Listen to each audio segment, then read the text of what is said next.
Chapter 1169.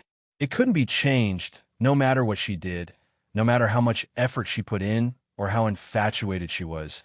Oming seemed to believe that she had ulterior motives. It had happened once, twice, and this was already the third time. Oming, I must have been King blind.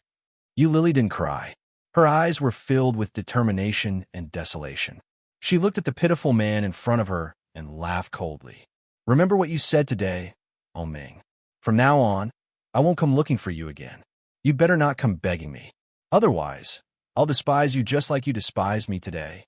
You better not give me that chance. With that, Lily turned around and quickly walked down the stairs. Faced with Jin's meaningful gaze, Lily's heart ached. She quickly walked to the sofa, picked up her handbag, and ran out the door. Once she was out the door, Lily's mood was surprisingly calm. There were no waves of emotions that she had imagined, no overflowing sorrow that she had imagined. Instead, there was an indescribable calmness. She couldn't even shed a tear. Lily stood at the door, waiting for the old lady to come out. She didn't know what the old lady was doing inside. After a few minutes, she came out. When she saw that Lily was waiting for her, the old lady went up to her and said, "Child, you're a good child." When Lily heard that, she tried her best to smile at old Mrs. Shun, but her muscles were tense. She couldn't force out a smile at all.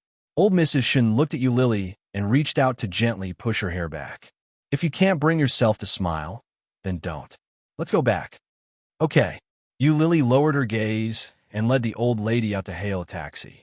At that moment, a taxi stopped. It had been busy, but now it was empty. Lily and the old lady waited for the person in the taxi to get out. Unexpectedly, they saw a familiar face. Wen Fenglin was a little surprised to see Lily there. Lily greeted, "Uncle Wen." Wen Fenglin nodded his head and smiled. Two deep dimples appeared on both sides of his cheeks. He looked very kind and benevolent. He looked at Lily and was about to speak when his gaze inadvertently landed on the old lady beside Lily. He froze. When old Mrs. Shun saw Wen Fenglin, she paused for a moment as well. Her murky eyes shone with a sharp light as she asked, "It's you? You know each other?" Lily was surprised. She looked at the old lady and then at Wen Fenglin. Why does it feel like the relationship between them isn't very good? When Wen Fenglin saw old Mrs. Shun, the smile on his face disappeared. He asked, "When did you come to Kingstown?" As for the imperial capital, old Mrs. Shun looked at Wen Fenglin. Her face darkened, and she laughed mirthlessly. "What? Are you going to pick me up after I ask? Or are you going to treat me to a meal? You haven't eaten?" Wen Fenglin asked with surprise. "Why don't we forget it?" Old Mrs. Shun looked at him and laughed mirthlessly.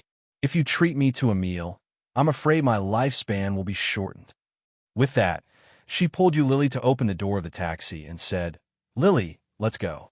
Before Lily had time to digest the relationship between them, old Mrs. Shun had already pulled her into the car. Lily turned her head and smiled at Wen Fenglin. She looked apologetic. The old lady got the driver to drive off.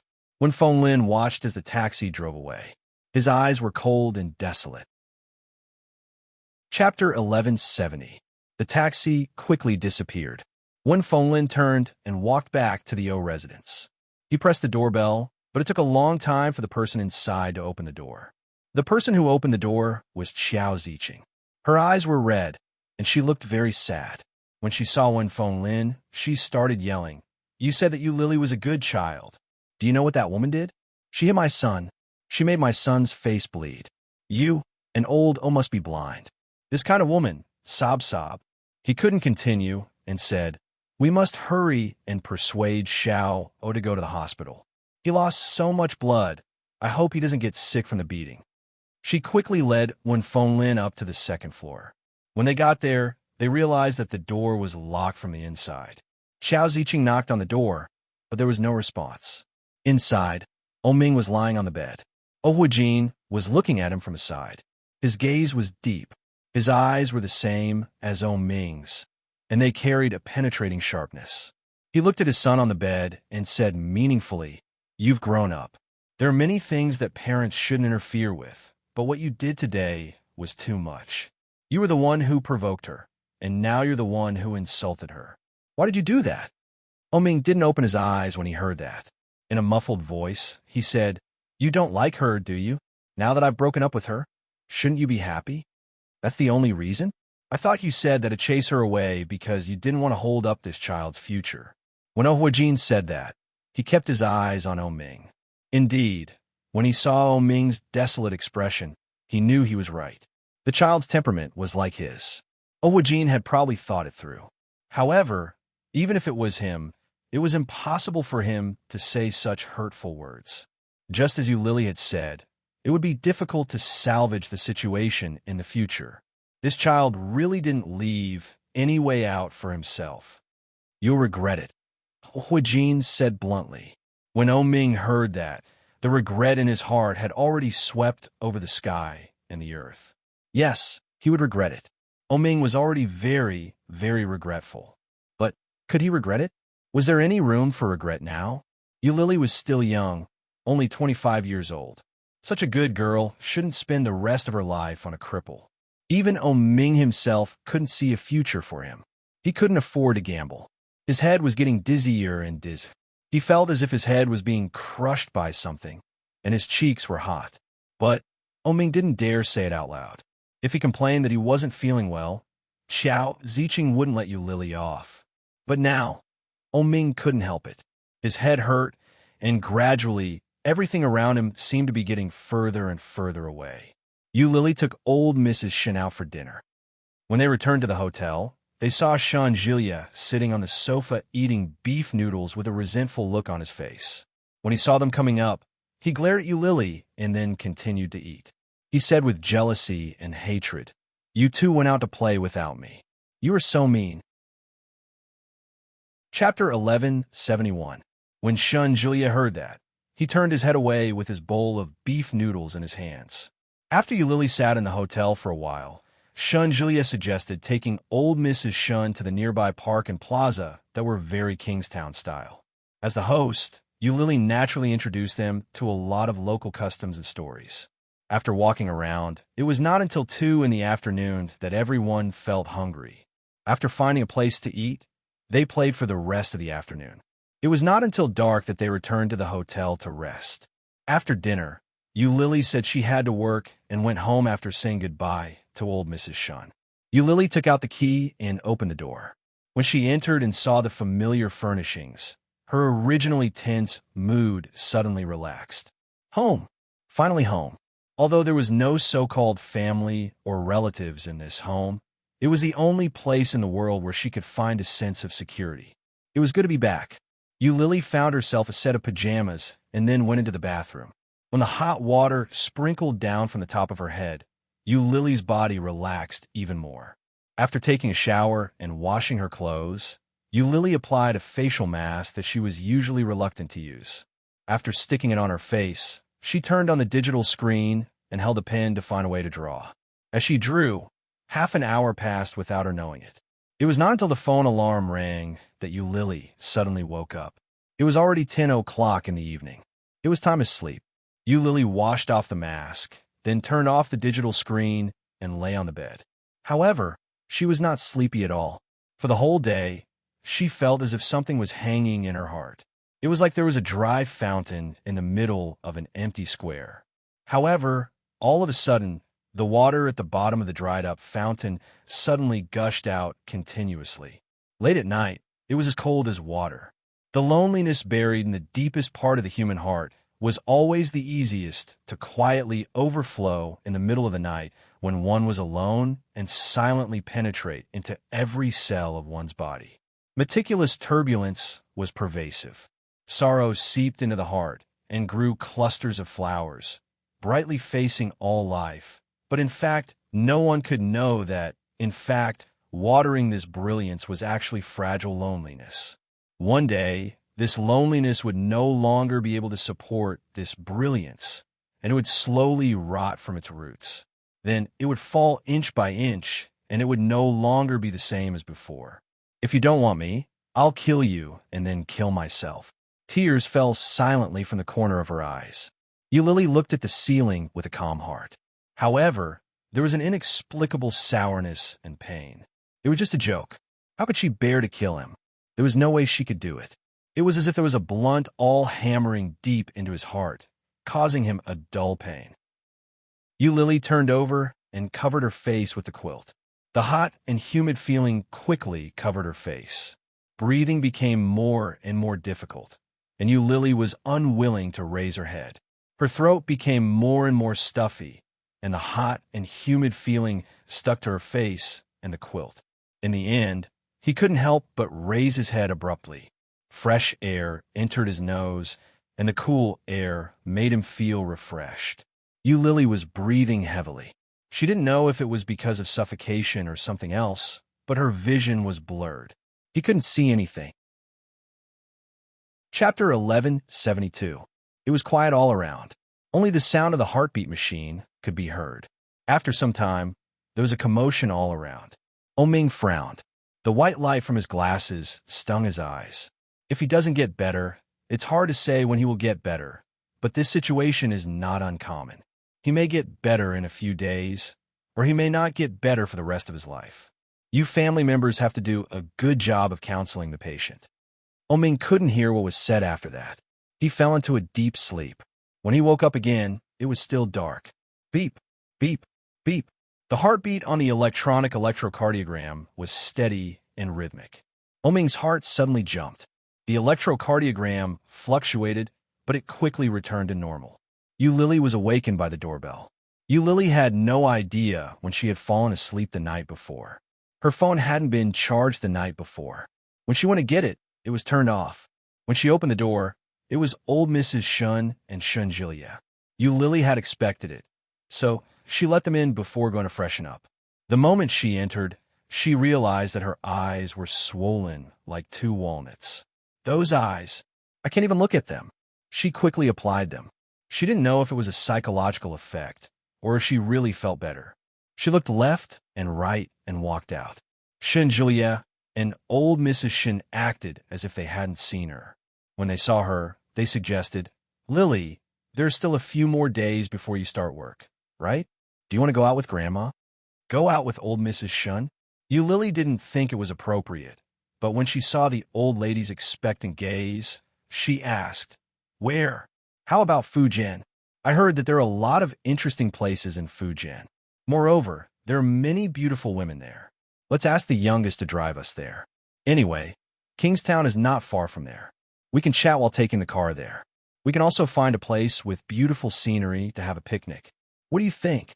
Old Mrs. Shun's eyes were filled with anticipation. I checked. It's only a few hours from Kingstown to Xiamen, and the scenery along the way is great. Lily looked at her expectant eyes and shook her head. Forget it, Grandma. You should go with Shun Julia. I haven't been in a good mood recently. I'm not in the mood to go out. Old Mrs. Shun refused to give up and said, Lily, it's precisely because you're in a bad mood that you want to go out and find a way to relax your soul. Isn't that right? Yes. Shun Julia immediately responded with a serious look on his face. Let's go together. It's rare for Grandma to come out. No matter how I asked her to come out in the past, she was always at home and didn't even bother to move. This is also the first time for me to come out with Grandma. Let's go. Shun Julia's gaze was sincere, and his eyes were bright and full of expression. It was as if he could see right into her heart. She shook her head and said, No, Shun Julia, you can go with Grandma. I went to Paris some time ago. I was too busy having fun and didn't have time to finish the draft. Now I have to finish the draft. You can go by yourselves. Shun Julia nodded and said, No, thanks. After that, no matter how much old Mrs. Shun and Shun Julia tried to persuade her, Lily refused to budge. She was indeed in a very bad mood. Lily had never imagined that in the short span of 2 days, her life would change so drastically. Chapter 1173. After treating old Mrs. Shun and Shun Juliet to dinner, Lily found an excuse to return home. What she didn't expect was that just as she walked to the entrance of the community, she saw a familiar figure appear at the entrance of the community. When Feng Lin stepped out of the taxi, in his hand was a simple handbag. In the palm of his hand was a cell phone. It looked like he was calling someone. When Lily saw Feng Lin, she was shocked. What is this person doing here? Is he looking for someone? Does he know someone who lives nearby? Or does he live in this neighborhood? Just as Eulili was wondering about this, the cell phone in her pocket began to vibrate. She took a look and saw that the name on the screen was Uncle Wen. Eulili answered the call and placed it to her ear. Uncle Wen, lass, where are you? When Phone Lin asked. Eulili took 2 steps forward to the entrance of the neighborhood and replied, I'm here. When Phone Lin heard Eulili's voice, he turned his head and looked over. When he saw Eulili on the phone, he chuckled. 2 dimples appeared on his cheeks, making him look exceptionally good-looking. Eulili hung up the phone at the same time. She looked at Phone Lin with some doubt and apprehension in her heart. Phone Lin and Xiao Ziqing are good friends. Is he helping Xiao Ziqing to cause trouble for me? As if he could sense Eulili's uneasiness, the smile on Phone Lin's face widened. Beneath his black-rimmed glasses, his small eyes narrowed as he asked, Is there a place nearby for us to sit? He had asked to sit nearby, not at Eulili's house. The subtle details made Eulili's heart relax a little. She nodded her head and replied, Yes. She brought Phone Lin to a nearby cafe. Because of the spring festival, it was usually a busy time, but there weren't that many people there. Eulili chose a quiet corner. They each ordered a drink and sat facing each other. Eulili waited for him to speak first. Phone Lin looked at Eulili and said, I heard that you beat up Ming yesterday. You were pretty vicious. He was knocked unconscious. Eulili was stunned. She looked at Phone Lin and tried to find a hint of a joke on his face. But he didn't. It can't be. Ming is unconscious? Eulili's heart was beating wildly. Phone Lin nodded his head and replied, Ming's mother is very upset.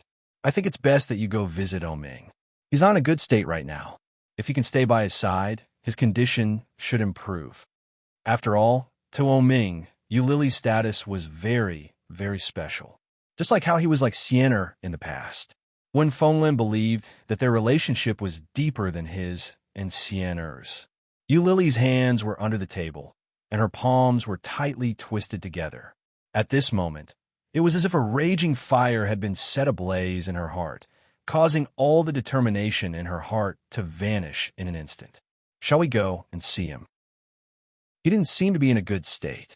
Uncle Wen's words could be trusted. Eulili almost swayed, but then she remembered what Ming had said to her yesterday. Chapter 1174. Is his condition that bad? The words from the day before were still ringing in her head. Her mind was a mess. She was caught in a dilemma. Ming's condition isn't good. Is he still unconscious? Judging from Uncle Wen's expression, he doesn't seem to be anxious or nervous. That can't be true, can it? Phone Lin looked at her intently and nodded his head. Not very well. He's been unconscious since yesterday. The doctor said that once he wakes up, the condition of his eyes might worsen. In other words, it was very likely that Ming would never see again. Eulili suddenly felt a warm current rush through her. She couldn't stop the tears from welling up in her eyes. When she felt Phone Lin's meaningful gaze, Eulili felt like he was a prison warden judging a prisoner. Looking at her with such a gaze made her feel very uncomfortable. Eulili thought about it and smiled. In a low voice, she said, Uncle Wen, Ming is blessed by heaven. He'll definitely recover. I hope so. I also hope that he will recover soon. After all, Ming calls me uncle. Given his current condition, I'm worried for him.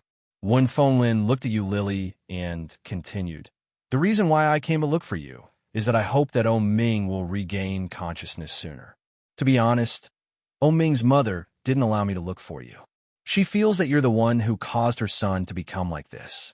The 2 slaps you gave him yesterday only worsen his injuries. Without a doubt, Xiao Ziqing must hate Eulili very much. Eulili knew that very well. She smiled and said, Uncle Wen, you weren't around yesterday. You might not have understood what he said to me yesterday. I'll remember what Ming said yesterday.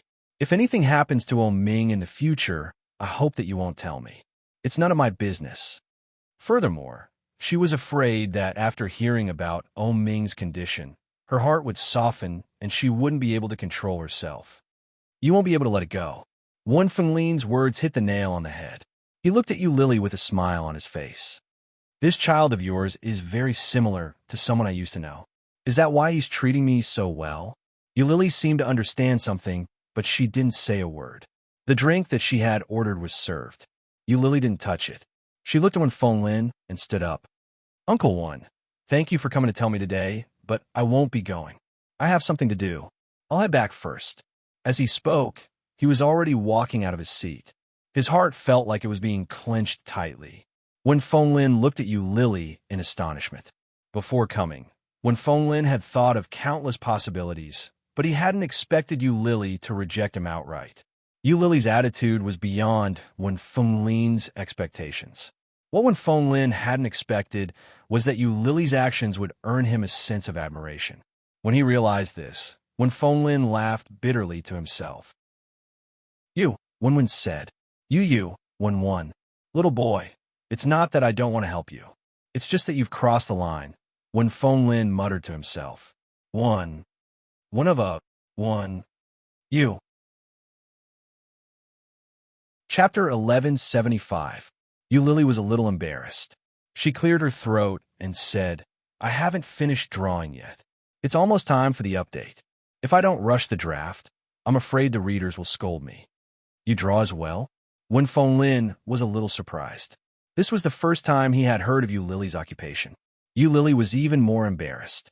She cleared her throat and tried to act natural, but she couldn't stop her face from heating up. She nodded her head and said, The nature of my drawing is different from yours. I serialize my comics online. Impressive. Wen Fenglin's eyes lit up.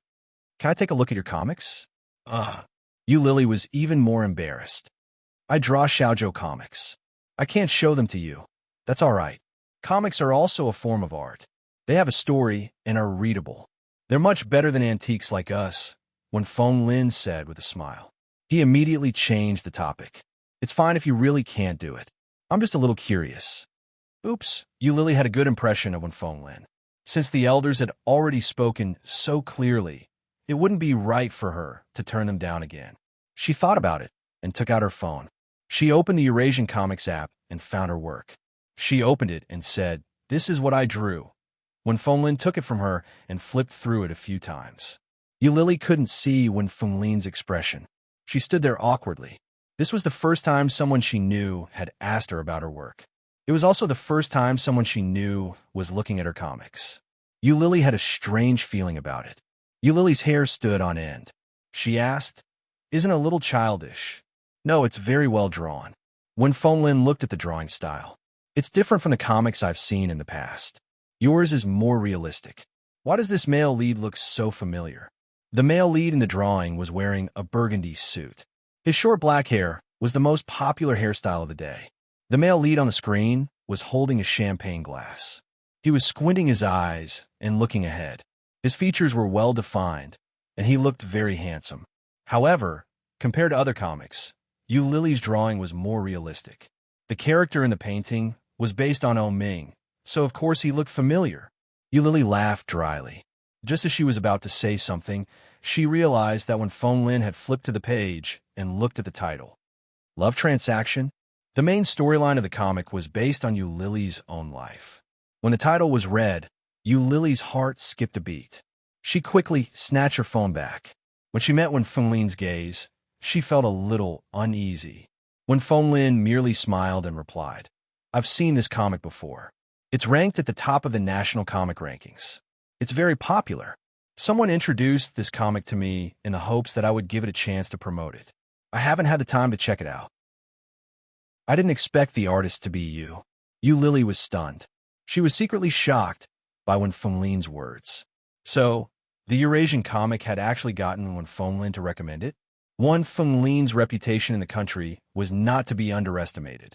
If Wen Fenglin was the one to promote her, the effect would be. Chapter 1176. Cross-border publicity was bound to have an unimaginable effect on comics. But for the artist himself, there was no benefit. Moreover, such a thing was also a thankless task for the Eurasian comics. The only people who would benefit from it would be the comics and the artist.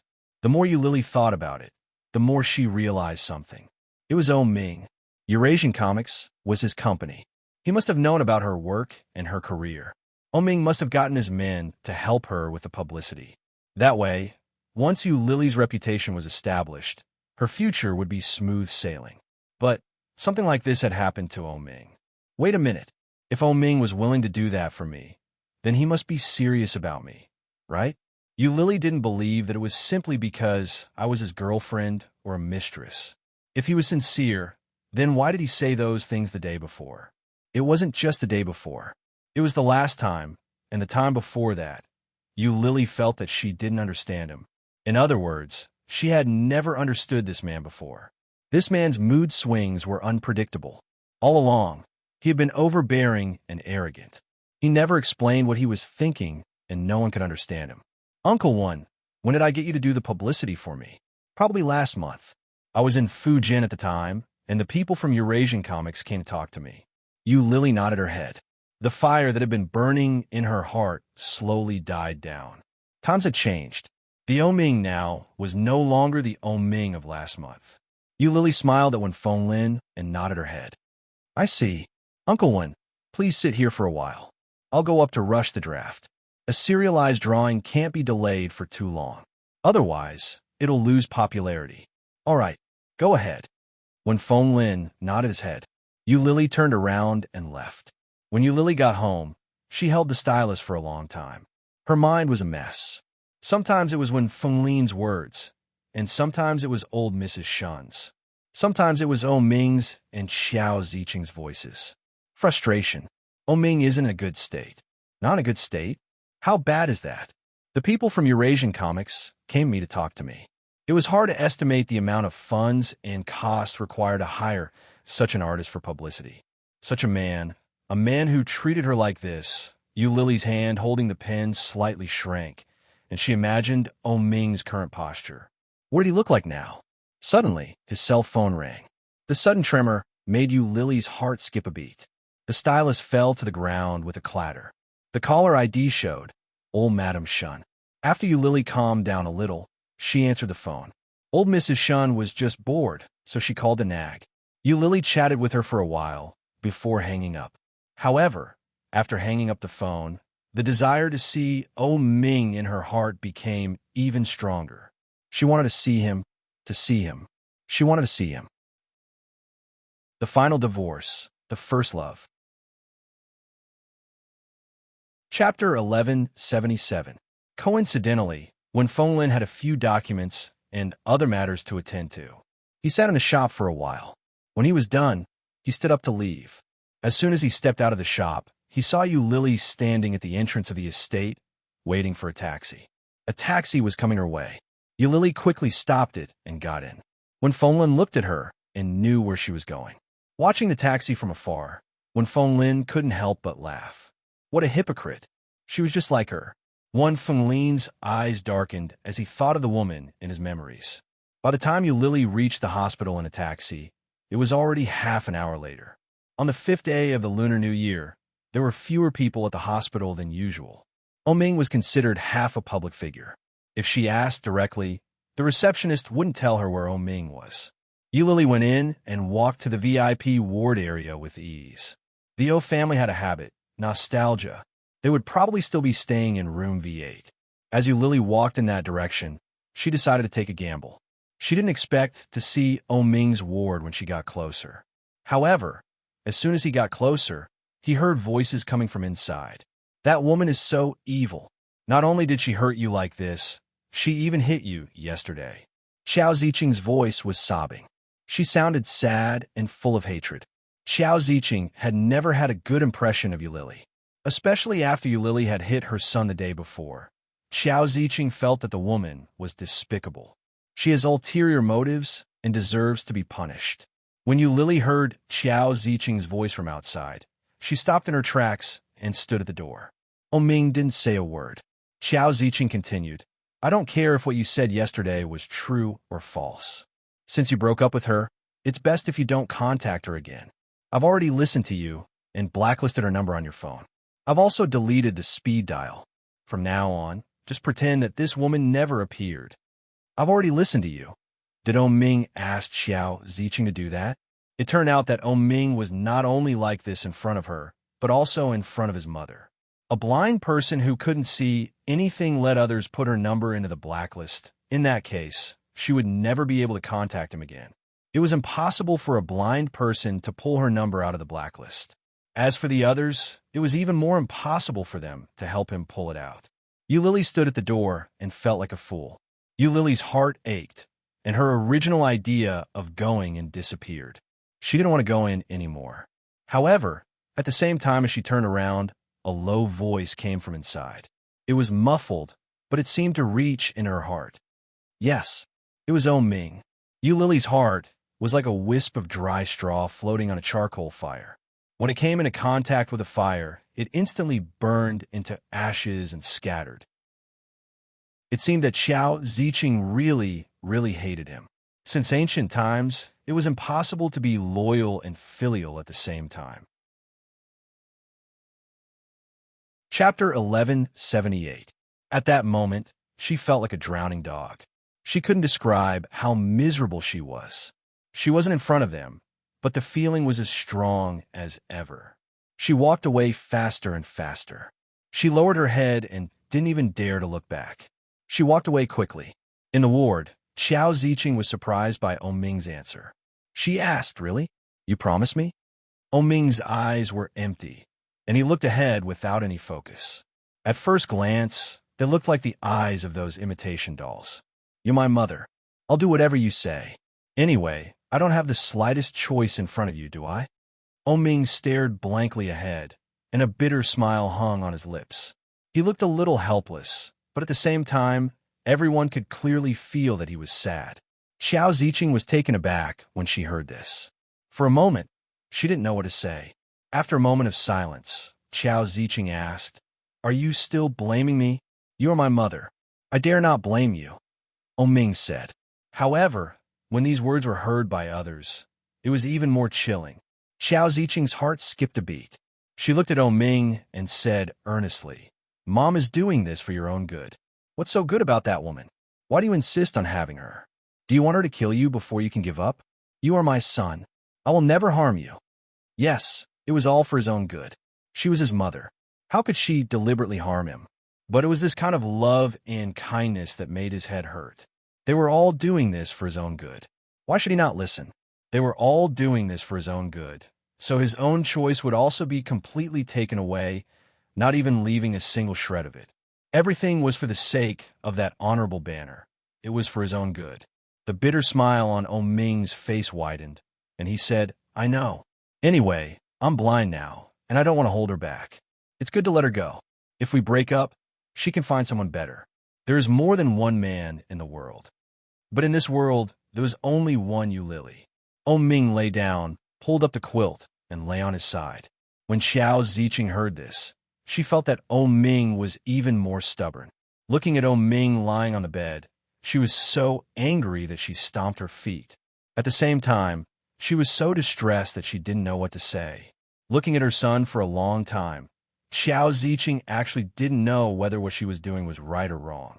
Xiao Ziqing stood in place for a long time before she finally gritted her teeth and said, "One day, you'll understand my good intentions. You're not the only man in this world, but you're my only son. I can't let her kill you." This woman was not a kind person. She had evil intentions. After Xiao Ziqing finished speaking, she was even more certain of her thoughts. She stomped her feet, turned around, and left. Ming listened as the footsteps faded away and opened his eyes. In front of him, it was as if Eulily, dressed in red and smiling like a flower, appeared. Today was the 5th day of the Lunar New Year. 25 years ago today, Kingstown welcomed its rare winter. 25 years ago, it was snowing in Kingstown, a rare occurrence in 100 years. The kind director of the orphanage saved a newborn baby girl and named her Eulily. Chapter 1179. Eulily walked like a zombie. When she took a taxi home, she was called out by the taxi driver. She paid the fare and went upstairs. When she got out of the elevator, she started to look for the key. She had only been away for a day, but she was very attached to this place. It was just a shared house, but it was the only place in the world that she could call home. She entered the password and took out the key to open the door. It was dark inside. Eulily followed her memory and touched the switch. When she was about to open it, there was a sudden movement inside. The sound of high heels came from inside, and Lily's heart was alarmed, but at the same time, full of surprise, and a familiar voice suddenly shouted, "Surprise!" A few familiar voices mixed together, sounding very excited. Among them, the most excited voice was undoubtedly old Mrs. Shun. The chandelier in the living room was turned on, and there were many balloons in the living room. Everyone was wearing a hat on their head. It looked very lovely and festive. Old Mrs. Shun walked toward Lily with a heart-shaped balloon in her hands and shouted, "Lily, why are you back so soon? We are not fully prepared." Lily was stunned when she saw the scene. In front of her, not only was old Mrs. Shun, but also Shun Julia, Yi Qian, Yi Yu, and a few colleagues who were good friends with her in the company. They were all here. "Don't you go to work on the 8th day of the new year? Today is only the 5th. Lily's first reaction was to blurt out. Yi Qian and a few colleagues came forward and helped her to sit on the sofa. Yi Qian said, "Yes, but I came back early. Today is your birthday. We discussed it a long time ago to give you a surprise." "How is it? Are you surprised by your sister's surprise?" Lily looked at them in a daze. Everything around her, including the big cake box on the coffee table and the colleagues and friends around her, all looked very happy. His originally ice-cold heart felt as if it had been injected with a warm current in an instant. Lily looked at Yi Qian's big smile in front of her, and tears welled up in her eyes. Very quickly, she held back the tears and smiled at them with a big smile. "Didn't I waste your vacation? I won't compensate you for your losses."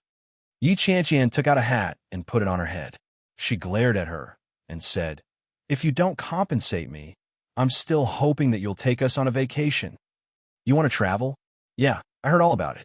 "Did you really break up with Oming?" Yi Qian leaned over and whispered. Lily was stunned when she heard that.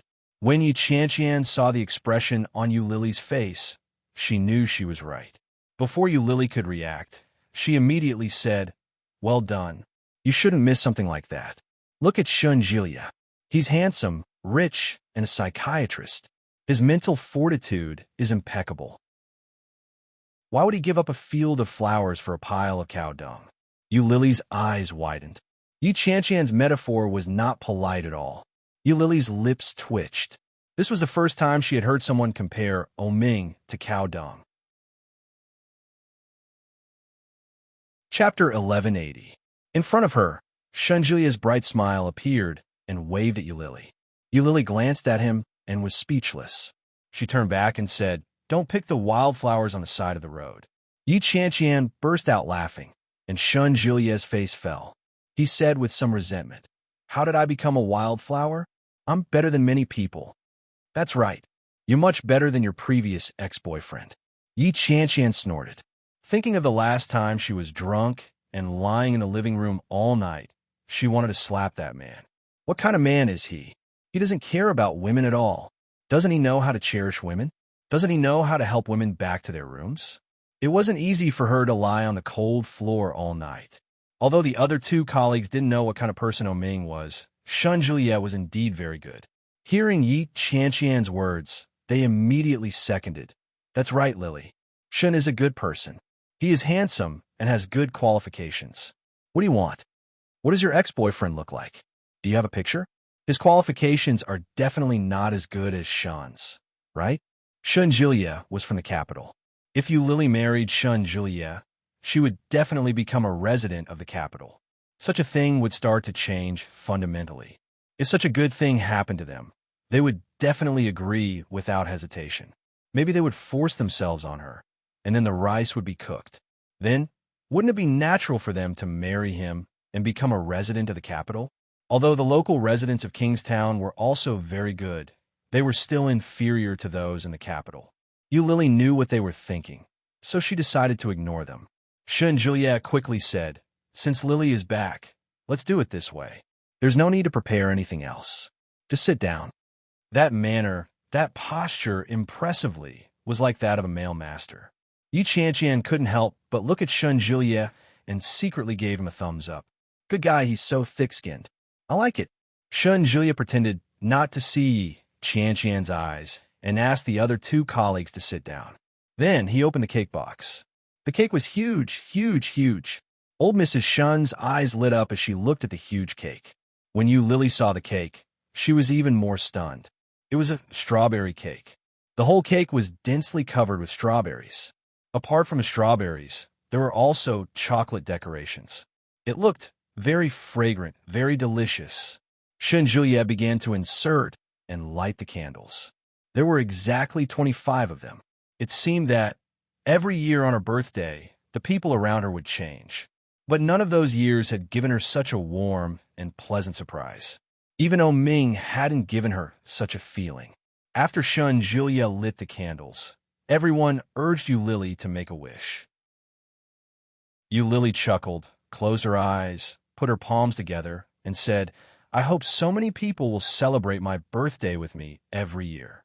Old Mrs. Shun's heart ached when she heard that, and so did Yi Qianqian. However, she immediately put on a straight face and said, "It won't come true if you say it out loud. Say it again in your heart. Say it differently." Hearing that, Lily's eyes curved. Chapter 1181. After blowing out the candles, Lily picked up a plastic knife and started cutting the cake. The cake was too big and thick, and Lily's hands weren't strong enough. She only messed up the cake after a long time. Juliet couldn't stand it anymore. He went behind Lily and reached out to hold her hand. Lily was so focused on the cake in front of her that she didn't expect Juliet to suddenly make such a move. She could clearly feel the warmth of the man behind her. Juliet's warm breath was beside her ear. His actions were ambiguous. Everyone stared at him. The other two female colleagues wanted to make a fuss, but when they saw Juliet's calm expression, they thought they were overthinking it. However, Lily, who was the person in question, was obviously shocked and stunned. Before she could turn her head, she felt Juliet's hand tighten slightly. He held her hand and cut it off. After cutting the cake, Juliet immediately let go of her hand. "Happy birthday!" Yi Qianqian took the lead and shouted. Seeing Lily's slightly shocked expression, everyone tacitly didn't mention it. Lily looked back at Juliet and found that he wasn't looking at her. Instead, he took out the disposable plate of the cake and divided it up. Seeing that, Lily lowered her head to cut the cake. When she was halfway through, Juliet came forward and snatched the knife away. He said, "You're so slow. Let me do it." This scene was witnessed by all the women. When old Mrs. Shun saw it, she had a new understanding of her grandson's tricks and tricks. She secretly gave Juliet a look of approval. Then, she turned her head and continued to play dumb. After everyone finished eating the cake, their stomachs were almost full. Their original plan to go out for supper had to be canceled. Yi Qianqian took out a deck of cards from somewhere, and the four of them played together. Old Mrs. Shun was getting on in years, and she woke up early in the morning. After eating the cake, she felt a little tired. She watched a group of young people play on the sofa and fell asleep before she knew it.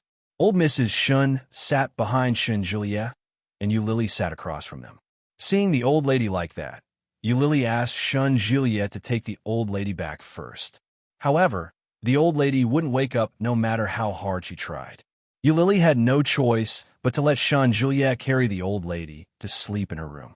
After the few of them finished playing cards, they went their separate ways to chat. At the end of the conversation, everyone was thinking about how they should spend the next 2 days of vacation. There was no conclusion to the discussion. The two colleagues felt bored, so they left first. Not long after the two colleagues left, Juliet suddenly looked up and said, "Why don't we go on a trip?" Hearing this, Yi Qianqian suddenly became excited. She looked at Juliet in front of her, and her eyes lit up. She asked, "Where are we going for a vacation?" "Let's go to Fujian. I heard it's very beautiful there." Juliet's words were directed at Yi Qianqian, but his eyes were looking at Lily. "My grandmother also wants to go, but because you're not going, she doesn't want to go either. It's rare that grandmother is in the mood to travel. Why don't you come along?" Although old Mrs. Shun was old, she was playful and even a little childish. Chapter 1182. Lily had clearly rejected the idea that day, but Juliet had brought it up again. Lily could tell that old Mrs. Shun really wanted to go. Most importantly, Yi Qianqian looked like she really wanted to go too. A vacation, it was good to relax. Lily thought about it and quickly nodded her head. Shun Julia smiled and looked at Lily with a burning gaze. He nodded his head and said, "All right, let's go." That night, old Mrs. Shun and Lily slept together, and Shun Julia returned to the hotel. The next morning, at 7 or 8 o'clock, Shun Julia rang the doorbell. What surprised Yi Qianqian and Lily the most was that he had everything prepared. A car for the trip, snacks to eat, and a hotel reservation had been made. Lily, Yi Qianqian, and old Mrs. Shun only had to pack a change of clothes before they set off. Kingstown wasn't far from Fujin, but it was a 3 to 4 hour drive. Along the way, they chatted and laughed, and time passed quickly. Very soon, the local scenery was revealed. The spring-like scenery was breathtakingly beautiful. When they reached the hotel, it was past 1 in the afternoon. After dinner, they went to the nearby scenic spots. What a great place! Lily couldn't help but exclaim as she stood by the clear lake. At a glance, the mountains were foggy, and the sounds of birds chirping and wings flapping could be heard. The surface of the water was sparkling, and the sound of gurgling was endless. The air was fresh, and the sun shone down, making the place look like a fairyland. Beautiful.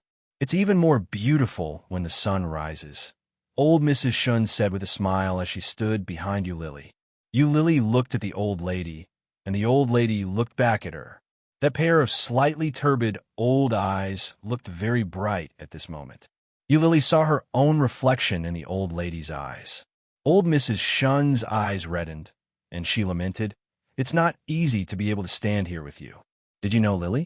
You actually look like the daughter of a friend of mine." Lily looked at old Mrs. Shun and waited for her to continue. Old Mrs. Shun changed the topic and didn't continue. Instead, she asked, "How did you meet Wenfenglin?" Lily thought for a moment and carefully chose her words. Then, she told him everything in detail. In the end, she added, "Uncle Wen is a very good person. He treats me very well." Old Mrs. Shun had a look of understanding on her face as she said, "Wenfenglin is a good man, but I'm guessing that the reason he treats you so well is because he can tell that you resemble that old friend of his." "Sienna?" Lily asked tentatively. "How did you know?" "I heard Uncle Wen and Ming's mother mention it."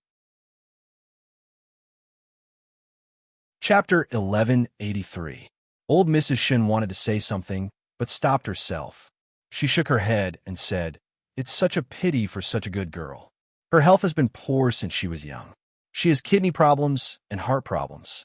It's impossible for her to marry, let alone be with a man." Lily was an adult. She knew what old Mrs. Shun meant. She couldn't be with a man. If what old Mrs. Shun said was true, then given Wenfenglin's personality, he would never do anything with Sienna.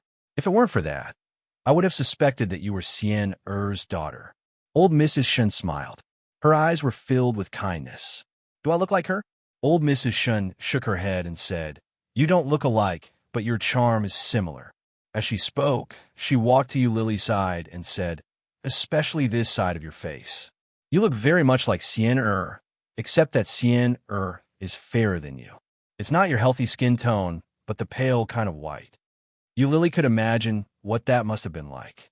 Old Mrs. Shun frowned as she looked Lily up and down. She rubbed her chin and muttered, "From the side, you look a little alike. But, upon closer inspection, you look healthier and more delicate than Sienna. You're more exquisite, and your features aren't alike either." There's an indescribable feeling that people couldn't help but pull her towards Sienna. It was a familiar feeling. They didn't look alike in any way, but the more they spent time together, the stronger the feeling became. Old Mrs. Shun gestured and shook her head. "Nope." Lily was amused by the old lady's expression. Looking at old Mrs. Shun, the feeling of familiarity in her heart grew stronger. How nice it would be if she was really my grandmother. With that thought in mind, Lily's expression softened a little. The afterglow of the setting sun shone from afar. The orange-red sunset reflected off the surface of the lake. The sunlight pierced through the clouds and bathed everyone's hair and body in an orange-red hue. It was beautiful and dazzling. Shun Julia stood not far behind and watched Lily in the distance. His lips curled into a smile and his gaze softened. Yi Qianqian squatted by the bridge and looked at Shun Jilie's unwavering gaze. She pouted her lips, picked up a stone, and threw it into the lake. "Let's go somewhere else to play, Grandma." Yu Lily took old Mrs. Shun's hand. When she turned around, she met Shun Jilie's gaze. But very quickly, Shun Jilie's gaze shifted away. It was as if he had inadvertently turned his head to look at her without leaving a trace. Yu Lily didn't care. She took the old lady's hand and walked toward the exit. He didn't notice the strange look in Yi Qianqian's eyes behind him. After playing for a while, they ate something together and then returned to the hotel together. Yu Lily and Yi Qianqian were both girls, so they booked a room for themselves. Old Mrs. Han and Shun Julia each had a room. Yu Lily asked Yi Qianqian to take a shower first. She sat on the bed with her phone in her hand and scrolled through Weibo. Just as he was laughing so hard while watching a short video, a phone call interrupted the video. An unknown number called, and the caller ID was the city she was currently in. Who could it be? Yu Lily's first thought was that it was a prank call. The phone rang a few times, but the caller didn't hang up. She picked it up. "Hello." Chapter 1184. Police Station? Boyfriend? My boyfriend is at the police station? What the hell? Where did my boyfriend come from? Why is he at the police station? Yu Lily was confused and asked, "Mr. Policeman, are you mistaken? I don't have a boyfriend." "You don't have a boyfriend, but this gentleman said he was your boyfriend and gave us your phone number for us to call." The policeman's voice was a little loud and not very friendly. "Miss, no matter what you quarreled with, you shouldn't have left a blind man on the road. It's so dangerous." Fortunately, he knew to come to the police station for help. He doesn't have a guide cane or a guide dog. If he was hit by a car on the road, you'd be in deep trouble. A blind man? Oming? Yu Lily couldn't believe it and asked, "Mr. Policeman, what's the name of the man who claimed to be my boyfriend?" "I think his surname is O." The policeman's voice was obviously a little farther away. "I'm talking to your girlfriend on the phone. What's your name?" After a while, the man on the other side of the phone said his name is Oming. Yu Lily had guessed many times, and every guess was Oming. But when she heard Oming's name, Yu Lily was still shocked. "Oming? Is it really Oming? Is it really Oming?" Yu Lily couldn't believe it and said, "Can you ask him to answer the phone?" "Just a moment." The man on the other side of the phone seemed to be communicating, but Yu Lily had already sat up. At that moment, her heart was still full of disbelief. Taking advantage of this gap, Yu Lily put the phone on speaker and then went to Baidu to check the number. As soon as the number was dialed, it immediately showed the address of the local police station, as well as the phone number, the director, and the person in charge. "Oh my God, it really is the police station." There was a rustling sound on the other side of the phone, and the policeman quickly came over and said, "The gentleman refused to answer the phone. Miss you, please come over. It's so late. Do you have to make a quarrel between lovers so big?" Yu Lily was speechless. A quarrel between lovers really didn't have to be so big. But now the point was that she and O Ming were no longer lovers. Not to mention that they weren't lovers. They weren't even friends. Why did she have to pick her up? Girlfriend? "I'm sorry, I do know him, but I'm not his girlfriend. You should ask someone else to pick him up." It's already past 10 o'clock in the evening. The person in charge here is ready to get off work because he has worked overtime for almost half an hour. He doesn't have any money with him now. I heard that in order to find you, he hasn't eaten for a whole day. He can't see and his hand is injured. He looks so pitiful. Yu Lily was silent for a moment, then said, "Mr. Policeman, can you do me a favor and take him to a hotel stay? I'll transfer the money to your account and let him eat and stay. This is a police station, not a shelter, nor an errand station. I'll send the address to your phone. You can come over now." As he spoke, he actually hung up the phone. Yu Lily felt a headache and sighed with her hand on her forehead. He had no choice but to put on his shoes and coat, then took a taxi to the police station. When she got out of the car, Yu Lily shivered in the cold wind. It was unexpectedly cold today. Chapter 1185. At that moment, Oming was sitting in front of a table. He was wearing a thin jacket with silk pajamas underneath. His hand was in a cast and hung around his neck. He was also wearing thin, silk pajama pants. The dark purple satin glowed faintly under the fluorescent light. He looked very noble, and one could tell at a glance that he was very expensive. However, he was only wearing a pair of ordinary cotton shoes. He looked a little down and out, a little ragged. What made her heart ache was Ming's eyes. They were supposed to be bright and bright, but at that moment, they were empty and unfocused. They were like the eyes of a rag doll. Without a soul, they were gray and dark. Yulily's footsteps slowed down as she walked inside. Seeing Ming like that made her heart ache. She was clearly in front of him, but he couldn't see her. But why is he here? Shouldn't he be in Kingstown at this time? And shouldn't he be in the hospital at this time? What is going on? There were policemen chatting inside. When they saw Yulily come in, one of them immediately lit up and shouted, "Miss you! Are you here to pick up Mr. O?" When he heard the policeman's words, Ming was obviously stunned. He turned his head in Yulily's direction and faced her. When Yulily heard the policeman's words, she smiled and said, "I am Yulily. Please wait a moment." Ming faced the front of Yulily and reached his hand out toward her. When Yulily saw his hand, she stopped in her tracks. Yulily felt a sudden pain in her heart when she saw him reaching out to her so naturally. Ming was expressionless. He didn't say a word, but he easily affected her emotions. This guy is so disgusting. Soon, Yulily looked up and automatically ignored his hand. She pretended not to see it and looked at the policeman. "When did he come?" "At 10 o'clock, I think. We saw him wandering on the road, so we brought him back," a policeman said. "It's not that I want to criticize you young people, but how can you let a blind man wander around?" Fortunately, nothing happened. If something happened, who could bear the responsibility? Yes, no one could bear the responsibility. However, such a responsibility should not be borne by her. Yulily's gaze finally returned to Ming. She looked at his hand that was still extended toward her and asked, "How did you get here?" Ming didn't say anything. He reached out and grabbed Yulily. Yulily looked at him and took a step back easily. Then, Ming jumped into the air. "Shouldn't you be hospitalized at this time? Did the doctor agree to discharge you?" Yulily's tone was not very pleasant. She sounded very disgusted. Hearing Yulily's tone, the surrounding police officers, who had thought that she would quickly take the man away, looked at each other. However, Ming still did not speak. His rosy lips were pursed into a thin line, and his eyes were empty as he looked ahead. Yulily's tone became even worse.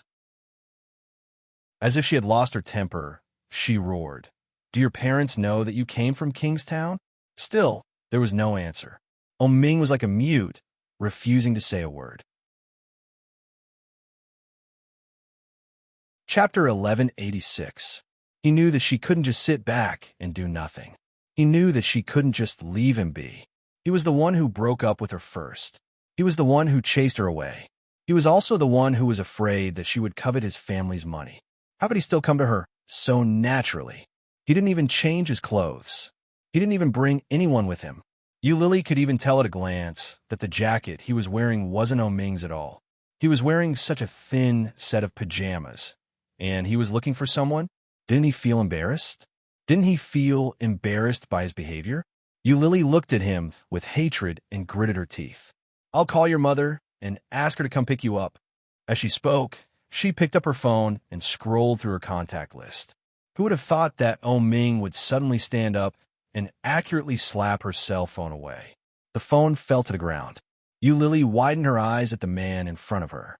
She was a little angry. "This is the police station. You're damaging my personal property." As she spoke, she picked up her phone and turned to look at the policeman. "Mr. Policeman, you've seen it for yourself. Please leave him here. I'll call his mother. I'll leave first." But Ming still didn't say a word. He walked forward and reached out with his uninjured hand to grab Yulily's hand. Yulily was quick to react and quickly dodged. Ming's hand missed and grabbed her down jacket. Just like that, he tugged hard and refused to let go. "Hey, are you crazy? Let go." Yulily held the phone in one hand and tried to pull him away with the other, but Ming's strength was surprisingly strong. Yulily couldn't move him at all. Yulily's anger rose.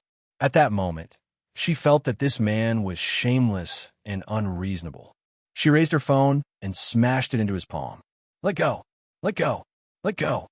Ming's hands, which were already stiff from the cold, immediately turned red after being beaten so many times. No matter how Lily hit him, Ming didn't make a sound. Do you have any shame? How can a man entangle a woman like me? Let go! Lily couldn't bear it anymore.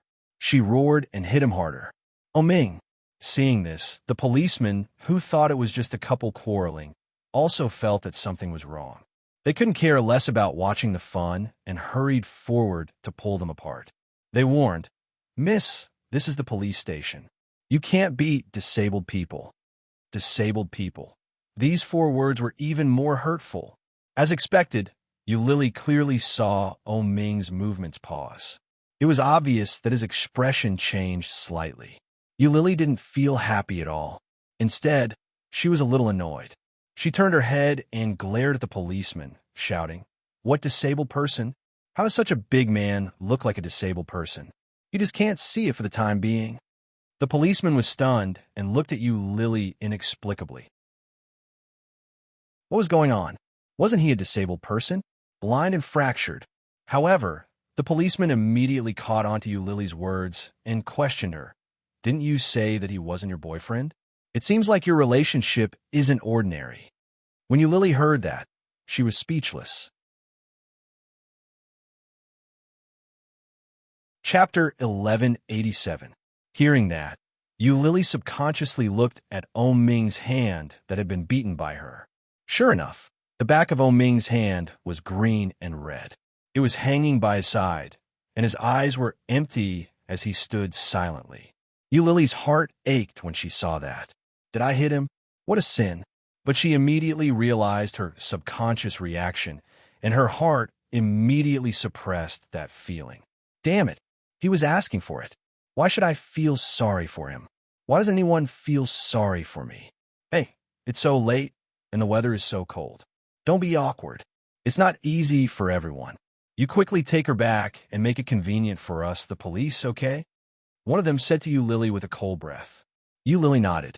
This coat is mine. One of the police officers pointed to Ming's cotton coat. It was very thin. Lily felt even more speechless. He simply signed the papers and reluctantly took the man away.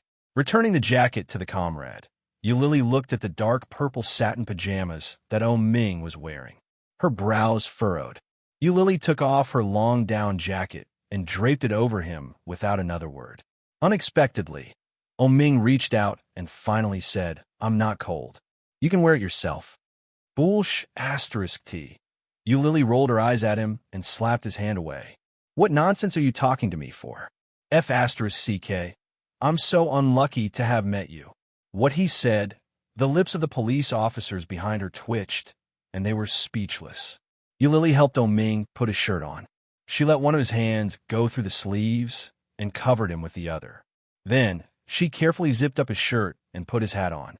Ming was much taller than Lily. Originally, Lily was wearing a long down jacket that almost reached her ankles, but Ming only wore it to his knees. But this kind of equipment was enough to keep him warm. After checking to make sure it was airtight and warm, Lily took his hand and walked out. The police officers behind her watched and shook their heads. They sighed and said, Women are not to be trifled with. My girlfriend is even more difficult to deal with. This brat is really something. If my girlfriend treated me like this, I would have quit long ago. I can't see, can I? How can I not lower my head when I'm under the eaves? That's true. It's not easy for a blind man to find a girlfriend. How could I not think about her? All right, it's time to get off work. We can finally leave. As soon as she stepped out of the police station, Lily felt the cold wind blowing and shivered. Lily was only wearing a long sweater and a thin pair of leggings. In such a cold and windy night, this kind of equipment looked particularly thin. Shivering from the cold, Lily felt that this man was extremely hateful. He had nothing to do. Why did you have to find trouble for me?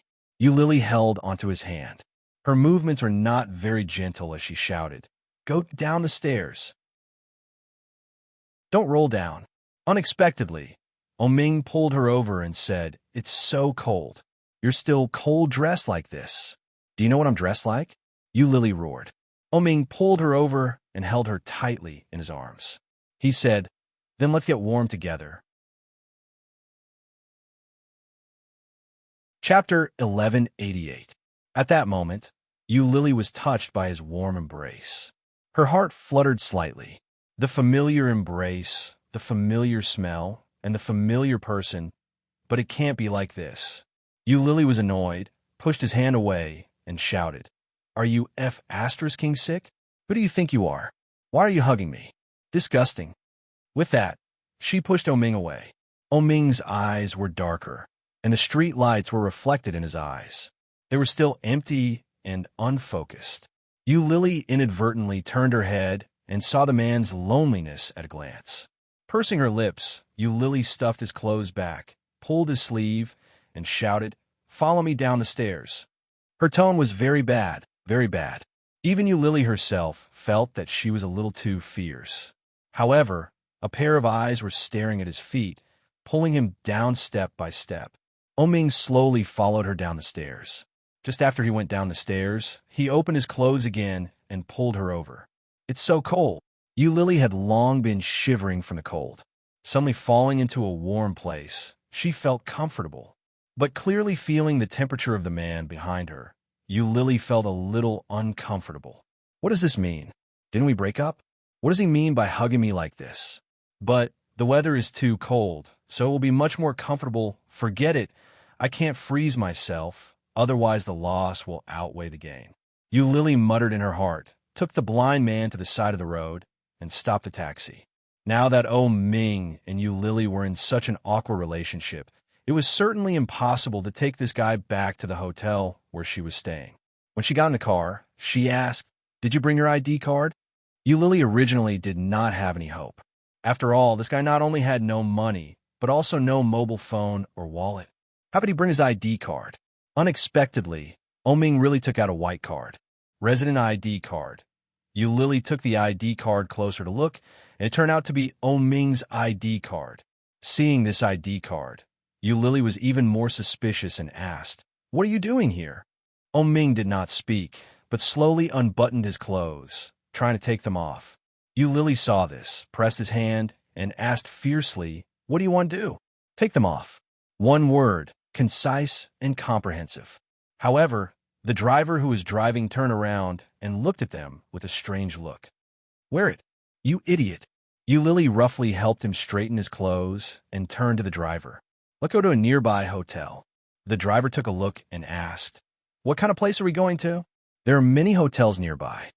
Go to a better one, for 5 stars. Yu Lily's heart was bleeding. This type of hotel was extremely expensive. But Ming, this bastard, could he get used to staying in ordinary hotels? But after saying that, Yu Lily suddenly felt that something was wrong. Why did she have to think for him? She must be crazy. She then said, Let's go to a normal hotel. The driver nodded and stopped at a traffic light. It looked very magnificent. Sure enough, Yu Lily saw the big signboard at a glance. Sheraton Resort Hotel, F*CK, a 5-star hotel. Chapter 1189. But the arrow was already on the string, and Yu Lily was too cold to speak. She grabbed Ming's clothes and walked inside. She went to the front desk and checked into her room. Yu Lily took out Ming's ID card and slapped it on the counter. One room. Okay, please show me your ID card. The receptionist smiled politely. I'm not staying here. He's staying alone. I'll send him up later. Okay. The receptionist took Ming's ID card and was about to complete the formalities when she heard Ming say, I'm not staying. Yu Lily said, Ignore him. I'll pay. Ming pulled her. His eyes were empty and unfocused. He said coldly, I'm hungry. None of my business. Yu Lily took his hand away. After Ming let go, he grabbed her again and said, My last meal was yesterday at noon. In other words, he hadn't eaten anything since yesterday's dinner and the whole day.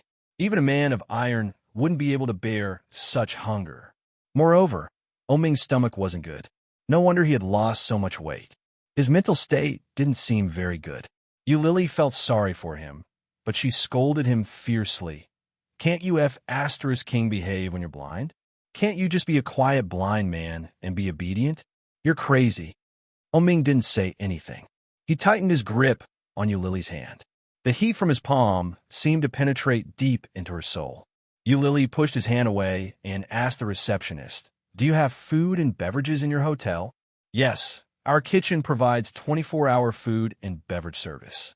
"That's good. Ask him what he wants to eat later. Give him a single room. He's staying alone." "Okay, wait a moment. I can't stay." Ming pulled her hard and shouted at the receptionist, "Give me back my ID card. Is it your turn to speak?" Lily gave him a shove. "I'll call your mother to pick you up later. You better behave yourself." Ming seemed to be throwing a tantrum. He pulled her hard and said, "I can't stay. Don't call me that. I don't want my ID card anymore. Let's go."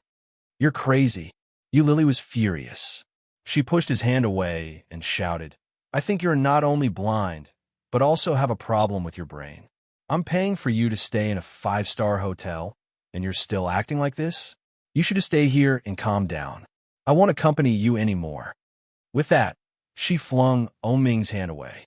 However, although it was only a single hand, its strength was shockingly great. Lily tried several times, but she couldn't let go of his hand. She shouted helplessly, "Let go." Ming pursed his lips and didn't say anything. As if sensing that Lily was really angry, he cautiously said, "Shall we eat first?" Lily closed her eyes and gritted her teeth in anger. Ming didn't seem to notice her anger and added, "I want to eat hot pot." Hot pot. In this kind of cold weather, eating hot pot was the best. Lily was tempted by his words, but then she became suspicious. "I thought you didn't like hot pot. Now I do," Ming said calmly. Lily glared at him and said, "Then let's get a room first. After eating, we can come and stay." Chapter 1190. "Damn you." Lily slapped the back of his hand. "Do you have any shame? Do you know who I am? Let me ask you, does your face hurt?" How could not know? But he just wanted to be with her. He really, really wanted to be with her. He thought of sneaking out and didn't even have time to change his clothes. When he heard that she was here, he used all the money in his wallet to get someone to bring her here. Who knew? After coming here, he had no idea where she was, and he couldn't find her. He could only stay at the police station and let the police help him. Hearing what she said, Ming shut his mouth. He grabbed her hand and said, "Let's eat first. I'm starving." "Miss, do you want to stay here?" the receptionist asked. "No, stop," the two of them said in unison. Lily turned her head and glared at him, but he just stared blankly ahead without much expression on his face. "Are you staying or not?" The receptionist was also driven crazy by the two of them and asked helplessly. Lily facepalmed. "Let's open it first. If you don't live with me, I won't live with you." Ming's voice was indifferent, but the words he said made it sound like he was angry with Lily. When Lily heard that, she was both angry and amused. She glared at him and asked, "If you don't want to stay, you'll sleep on the bridge?" Ming answered without hesitation, "That's fine too. You're crazy." Lily waved her hand. "Then go sleep on the bridge. Just think of it as me being bitten by a dog out of kindness. Most importantly, this dog was insatiable." "You're scolding me." Ming sounded a little aggrieved. "I'm so hungry that I don't have any energy." Lily really felt that her temper was off the charts. She looked down at her arm that was held tightly. No matter how she looked at it, this guy didn't look like he was hungry and had no strength. But in the end, he couldn't let it go. After giving the receptionist an apologetic smile, he took Ming's ID card back. Cold. Outside, Lily was so cold that she doubted her life. She brought Ming to a restaurant that was still open, but they didn't eat hot pot. Lily ordered hot soup and desserts. She also ordered some light dishes and let him eat by himself. Ming couldn't see, and he could only move one hand. At this moment, he was holding the chopsticks in his hand, so he had to fumble around to get the rice in his bowl. Lily ignored him. After eating her dessert, she leaned back in her seat and took out her cell phone. When she picked it up, she realized that Yi Qianqian had called her several times. She didn't know when the phone had been set to silent, but it didn't even vibrate. As soon as she picked it up, Yu Lily replied to her WeChat message, telling her that a friend had asked her out and that she was having supper. He took a picture and sent it over. Yi Qianqian immediately sent him the middle finger. After drinking a bowl of soup and eating a few mouthfuls of rice, Ming put down his chopsticks. Yu Lily was playing with her phone, but when he put down his chopsticks, she immediately noticed. He glanced at her and asked casually, "Are you full?" Ming's expression was the same as usual as he said, "Plain rice, tasteless. There's food in front of you." They were all Ming's favorite dishes, and they were all exquisitely prepared. Ming's eyes were unfocused. He looked ahead and said calmly, "I can't see it."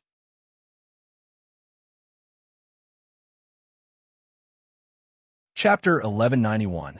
Yu Lily's tone was very harsh and full of disgust. When Ming heard that, his expression was still indifferent, and his eyes were empty. He said, "In that case, I'll look like a fool." "You're not a fool. You're blind." Yu Lily put down her phone and put her hands on the table. She said seriously, "This privilege is not only for fools. Blind people can also have it, so you can rest assured." Ming's lips were tightened, and his hands were hanging by his side. He asked, "Can't you feed me?" When Yu Lily heard that, she laughed out loud as if she had heard a joke. She asked, "Feed you? I invited you to dinner and let you stay in a hotel because of our past relationship. Mr. O, don't push your luck. Otherwise, you'll really have to sleep on the street today." "Then I'll sleep on the street," Ming said as if he had accepted his fate. He looked at Yu Lily and asked, "Will you accompany me?" Yu Lily heard that and smiled coldly. She looked away and looked out the window.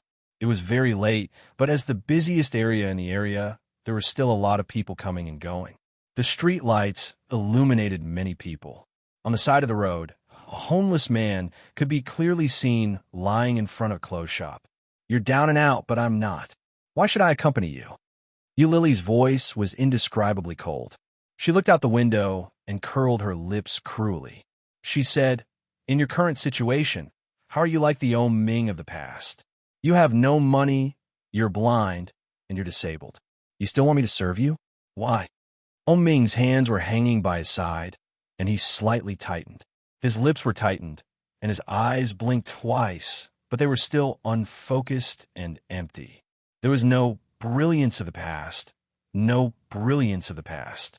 In the words of you and your mother, "I'm with you because of your money, your beauty, and your power. You're blind now, and it's only a matter of time before your family's company fails. I'm not interested in wasting time with you." Yu Lily's eyes gradually turned red as she said that. "That's right." Lowering her head slightly, Yu Lily picked up the teacup and drank 2 mouthfuls. However, when the water entered his throat, it was as if his eyes were being burned.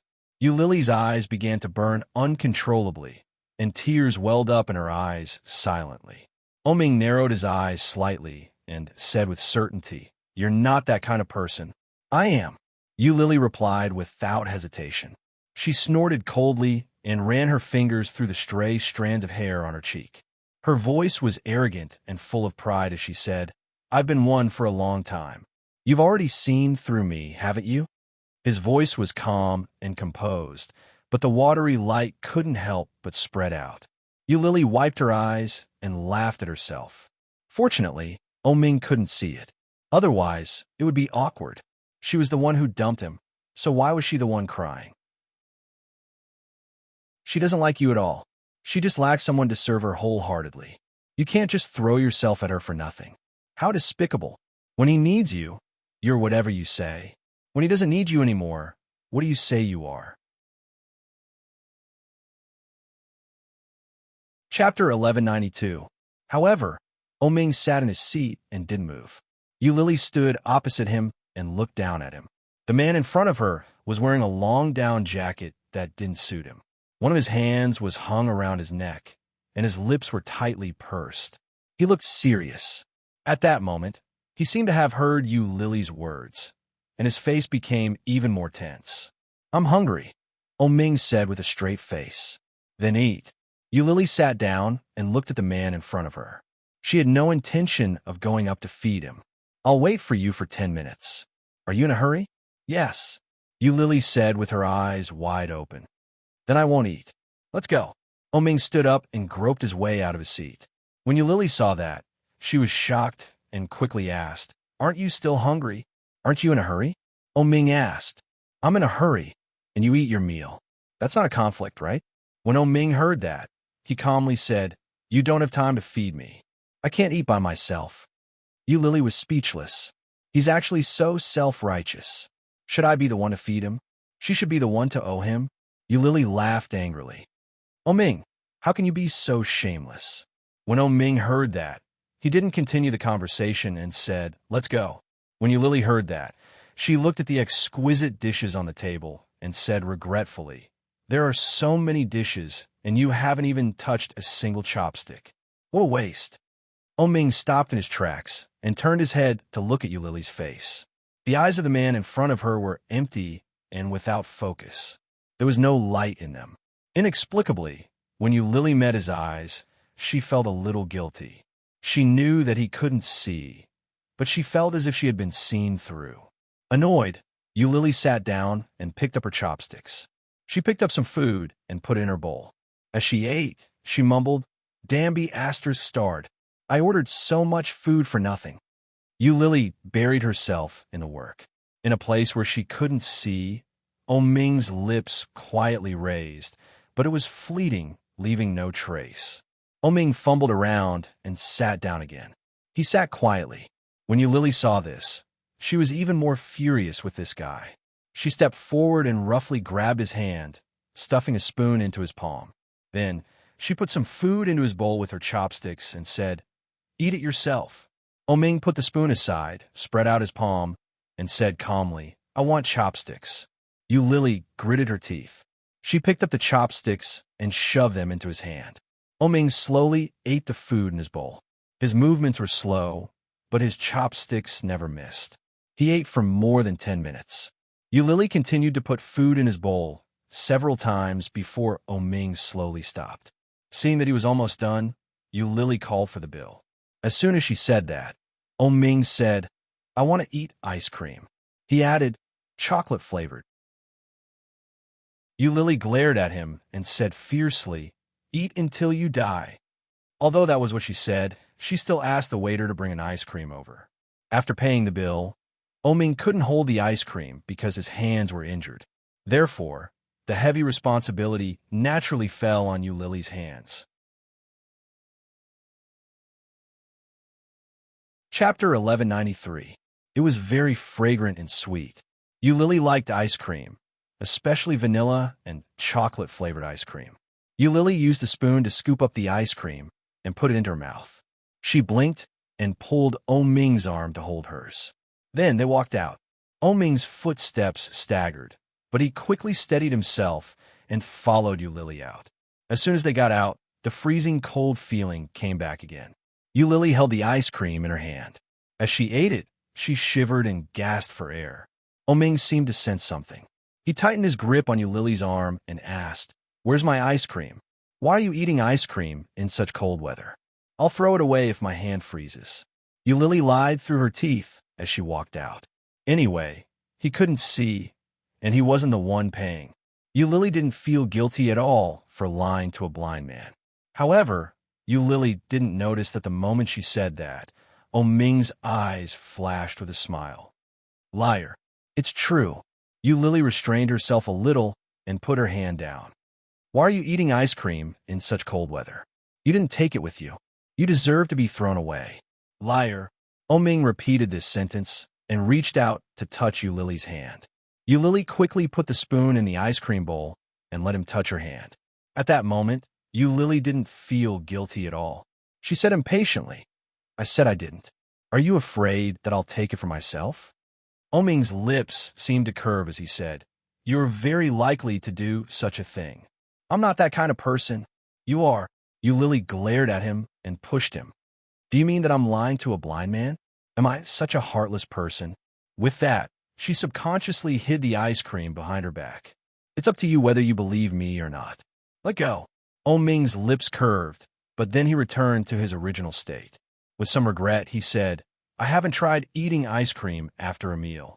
That was Lily's old habit. She had gradually changed it. Hearing Oh Ming's words, Yu Lily suddenly felt guilty. But so what? The blind man needed someone to serve him. Did he want her to feed him ice cream? Dream on. In her heart, Yu Lily scooped a bigger mouthful of ice cream and stuffed it into her mouth. When she turned around and saw Oh Ming's regretful and aggrieved expression, she felt even more pleased. Serves you right. Yu Lily brought the blind man back to the five-star hotel. She took out his identity card and gave it to the receptionist. A single room. I said, if you don't live with me, I won't live with you. Oh Ming repeated what he had said countless times. I can't see anything by myself. I'll be scared. When Oh Ming said this, there was a hint of bitterness in his voice. In the ears of others, it sounded even more like Yu Lily had abandoned him. Yu Lily was speechless. She took out her ID card and said, I'm staying here too. Let's get a king-sized room. Okay. The receptionist smiled and looked at Oh Ming and then at Yu Lily with a smile on her face. After registering and paying, Yu Lily led the blind man to find a room. Chapter 1194. Yu Lily glanced sideways at his tightly clenched fists, and her eyes darkened. She turned her head away and looked straight ahead. The phone vibrated slightly, and Yu Lily picked it up. It was a message from Shun Jilia. Shun Jilia, where are you going to meet your friends so late at night? Do you want to pick you up? Yu Lily held the message in her hand and looked at the line of words. She knew it was Yi Qianqian who had told him. After thinking about it, Yu Lily replied, No, I'll go back later. Shun Jilia replied quickly, It's so late. It's not safe for you to be alone. I'll pick you up. Where are you? Yu Lily frowned and replied with a bitter face, It's really not necessary. I'll go back later. I'll tell you when I get there. It won't take long. Oh Ming's arm slightly tightened, and his voice was a little low as he asked, Not yet? Is it that far? Only then did Yu Lily raise her head, look around, and find that they had arrived. She took out the key card and opened the door. After pulling Oh Ming in, the phone rang again. Shun Jilia. Well, you have to be careful when you're alone. Try to go to a crowded place. Yu Lily's heart warmed, and her face unconsciously softened. She sent an emoji that said, Brother, what time is it? How can it be a crowded place? Shun Jilia. Shun Jilia. That's not good. I must go and bring you back. Where are you? Yu Lily sent another emoji that said she didn't look, and then didn't reply. Oh Ming stood behind her the whole time. He didn't move, nor did he speak. Yu Lily glanced at him and pulled him to the bed. She let his hand touch the edge of the bed and said, This is the bed. Then she took him to the bathroom and counted the steps. 1 step, 2 steps, 3 steps, 4 steps, 10 steps. This is the bathroom. Yeah. Oh Ming responded faintly and said, I want to go to the bathroom. Go ahead. Yu Lily opened the door to the bathroom for him and pushed him in. Take care of it yourself. However, just as Yu Lily was about to shake his hand off and leave, she was pulled back by his large palm. He asked, You're not going to help me? Please, do you need help to go to the bathroom? Don't you know how to take off your own pants? Yu Lily rolled her eyes at him and flung his hand away. But before she could shake him off, he yanked her forcefully and pressed her against the bathroom door. He held her palm with one hand and placed it in front of her chest. His body weight firmly pressed her down. Yu Lily was shocked, caught off guard. Oh Ming's knee was already in between her legs. His face was less than 2 centimeters away from hers. Such a sudden scene made Yu Lily inexplicably feel suffocated. Subconsciously, she wanted to push him away. Yu Lily frowned and was about to yell at him. Suddenly, he lowered his head and sealed her lips. Without any explanation, he went straight into her mouth. His movements were domineering and wild, with some inexplicable fierceness. He sucked her tongue with a bit of punishment. Hot breaths intertwined with each other, and the temperature of the space between their bodies climbed inch by inch. Yu Lily was even more furious, and her sense of humiliation was rising. This bastard, what did he take me for? Chapter 1195. No, maybe he's not even as good as a whore. Even if he's a whore, he should have dignity and integrity. A woman like me might just be a plaything in his heart. When he was happy, he would give her some sweets, coax her to say that he would marry her, and tell her that he would love her deeply. When he was unhappy, he would immediately show his true colors. Just like his mother, he guarded his own land for fear that others would covet it. As long as she got a little closer, they would be like hedgehogs hurting people who tried to invade. Such a man, who could afford to have him, his kiss was getting deeper and deeper, heavily and deeply. In the past, Eulili would have given him a happy reaction. But now, Eulili's heart was only left with pain. As the kiss deepened, the pain became more and more hysterical. Her remaining hand pressed against his stomach. Eulili pushed him away, and her breathing became more and more heavy. Ming released her lips, but his hand didn't move. He sighed and said, "The taste of ice cream." Eulili's eyes were even more hot. She pushed him away, raised her hand, and slapped his face hard. But at the moment when it was about to fall, Eulili stopped her hand in midair. In front of her, Ming's eyes were empty and unfocused. He just looked forward, as if he knew nothing about what was happening. Her hand was suspended in midair, but in the end, it didn't fall. Eulili bit her lip, sneered, and pushed him away. She said sarcastically, "Since you are so hungry, why don't I help you find a special service?" When Ming heard that, his face darkened. He reached out with one hand to pull her, but Eulili avoided it. Eulili glanced at his hand and sneered. "Do your parents know that you can still be so evil when you're blind?" Then, she turned and walked straight to the door. But before she had time to open the door, she heard rapid footsteps behind her. Ming seemed to want to grab her hand, but he miscalculated. As a result, he grabbed the sweater behind her with one hand.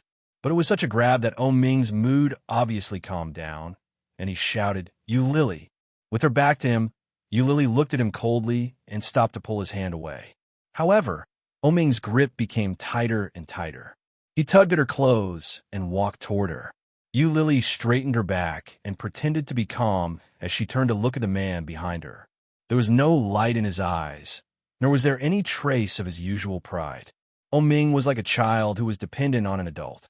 Ming grabbed her sweater and begged helplessly, "Don't go." Eulili's heart shook. It was like a giant metal bell in the wind, and rain was suddenly struck by lightning. The big bell suddenly made a huge noise, causing her heart to feel numb and sore. Unable to maintain the expression on her face, Eulili's eyes became dry, and tears began to flow. But then, Eulili immediately reacted. He wiped his eyes with his hand and tried to sound normal. His voice was cold as he said, "Mr. O, I only have one piece of clothing. Please leave one for me. It's very cold outside."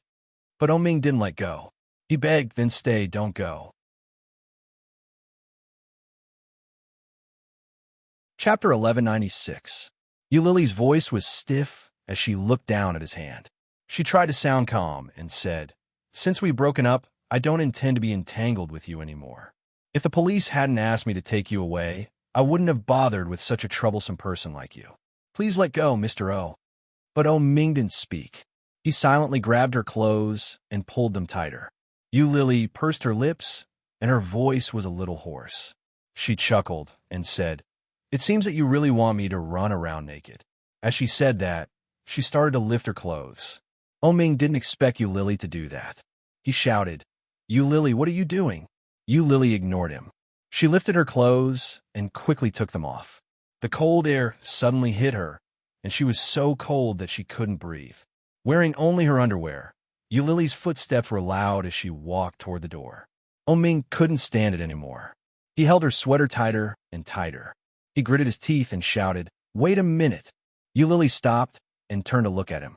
She only had a bra on her upper body and thin black pencil pants on her lower body. What was the difference between going out like this and running naked?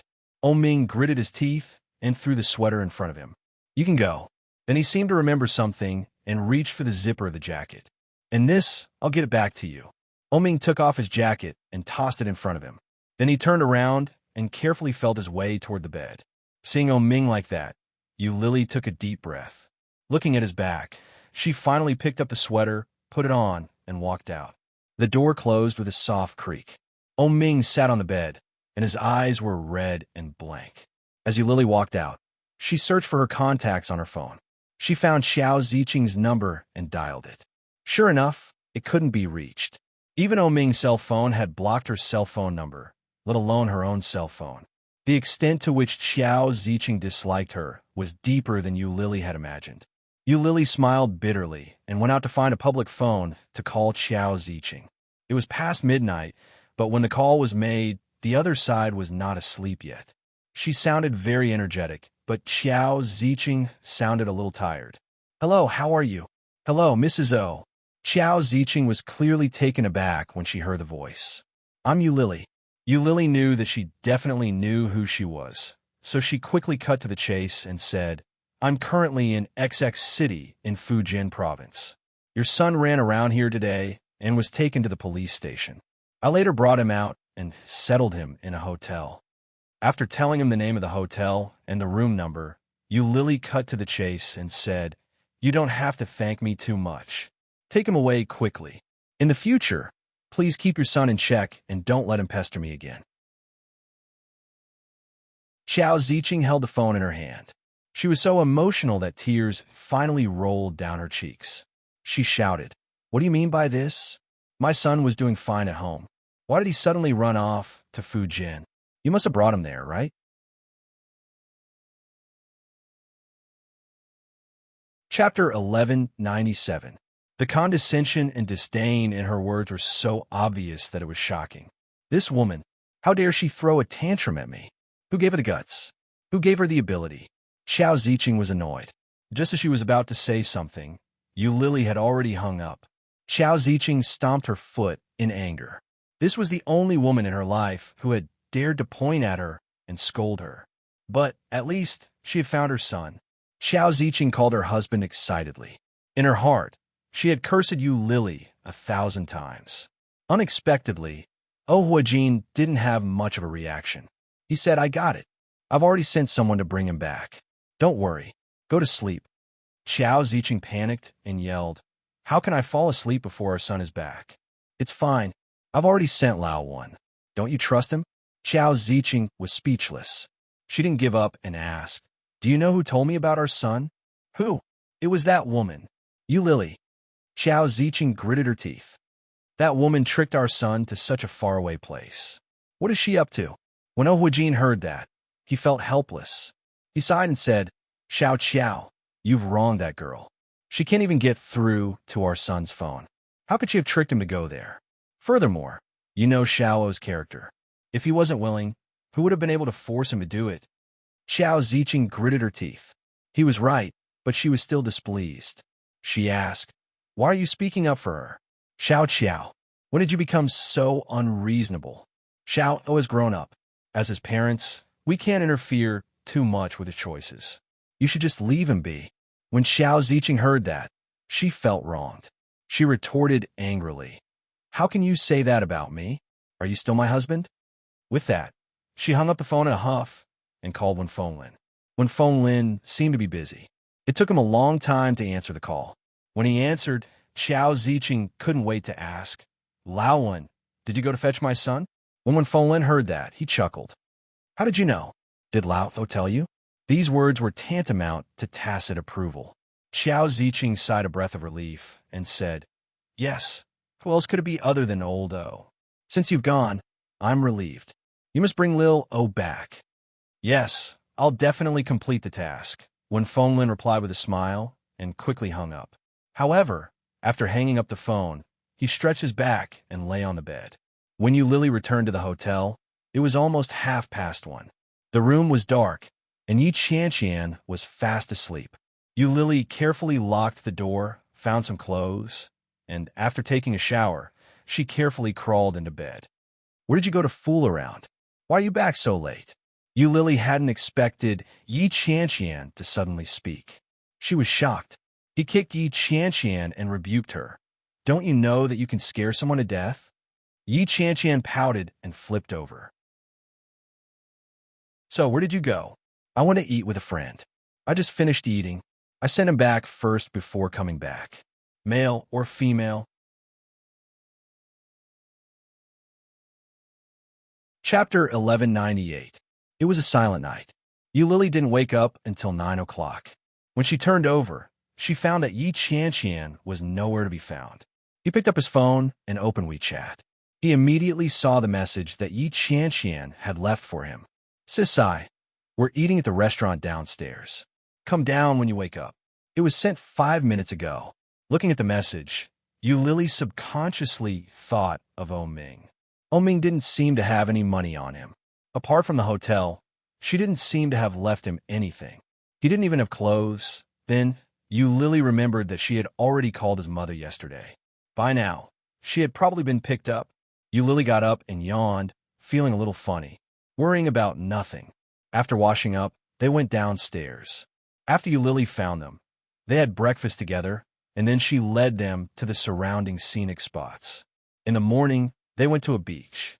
The fishy and salty sea breeze blew over, causing them to shiver from the cold. Fortunately, they were fully prepared today, and their bodies were all wrapped up tightly. Lily and Yi Qian took off their shoes and walked to the beach. Looking at the ebb and flow of the tide, Lily wanted to go down, but she was afraid that it would be too cold. In the end, Yi Qian dragged him into the water and stepped on him. The cold made him feel good. Lily felt so stimulated that her bladder was about to explode and her whole body trembled. Old Mrs. Shen looked into the distance and shouted, "Lily, the water is too cold. Don't go in. It's not good for your health." Lily's heart warmed. She smiled brightly and waved at old Mrs. Shen. "It's all right. It's not that cold. Come on, it's time to eat." Old Mrs. Shen took out a huge backpack. "Come on, let's have a picnic." Although the old lady was not young, she often had the temperament of a child. In the morning, when I heard that there was going to be a picnic, I was so excited that I almost jumped up. When Lily saw this, she quickly pulled Yi Qian onto the shore, wiped her feet, put on her shoes, and ran over. As soon as she sat down, Lily's phone rang. The caller was from the city, and the number was from a landline. Lily took a look and seemed to have guessed something, but she wasn't so sure. After all, Ming's mother should have taken him home by now, right? Lily hesitated before picking up the phone. "Hello? Hello. May I ask if you miss you?" It was a very professional female voice. Lily replied, "I am." "Wait a moment." Then there was a commotion on the other side, followed by a man's voice. "You." Without a doubt, it was that person. Lily frowned and looked around. She stood up and walked a little further away. Her tone wasn't very pleasant as she asked, "What do you want?" The man on the other end of the line didn't seem to notice Lily's impatience and said calmly, "I'm hungry, and I don't have money to eat." "What does it have to do with me? You're the one who brought me here. Of course it's none of your business. You registered your ID card yesterday. I can sue you for abandoning a disabled person." Ming was confident and didn't look like he was begging for help at all. Abandoning a disabled person? Lily's lips twitched. It was obvious that she couldn't accept this sentence. "Then go ahead and sue me. Anyway, I called your mother and let your mother pay for you."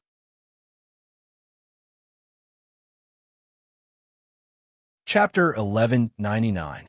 Ming's words carried a tinge of grievance and resentment. He sounded so pitiful. She had thought that he wouldn't be able to accept the fact that he couldn't see. Who knew that he would accept it so quickly? He kept calling her a disabled person. That was even worse than her. "Hasn't your mother gone to look for you?" Lily clearly didn't believe him. Based on Xiao Ziqing's protective nature, how could she not have arrived by now? Ming could hear the suspicion in her voice. He shook his head and said no. "Why? Are you sure that you call my mother? You're not lying to me, are you?" Before Lily could speak, Ming continued, "Lying to a disabled person? Lily, can you be any more beastly?" Lily was speechless. "Come quickly. I'm borrowing the hotel's phone to make the call. If you don't come, I'll starve to death here." With that, he hung up. "Yexem." He hung up. Lily suddenly felt a surge of anger. She was so angry that she laughed.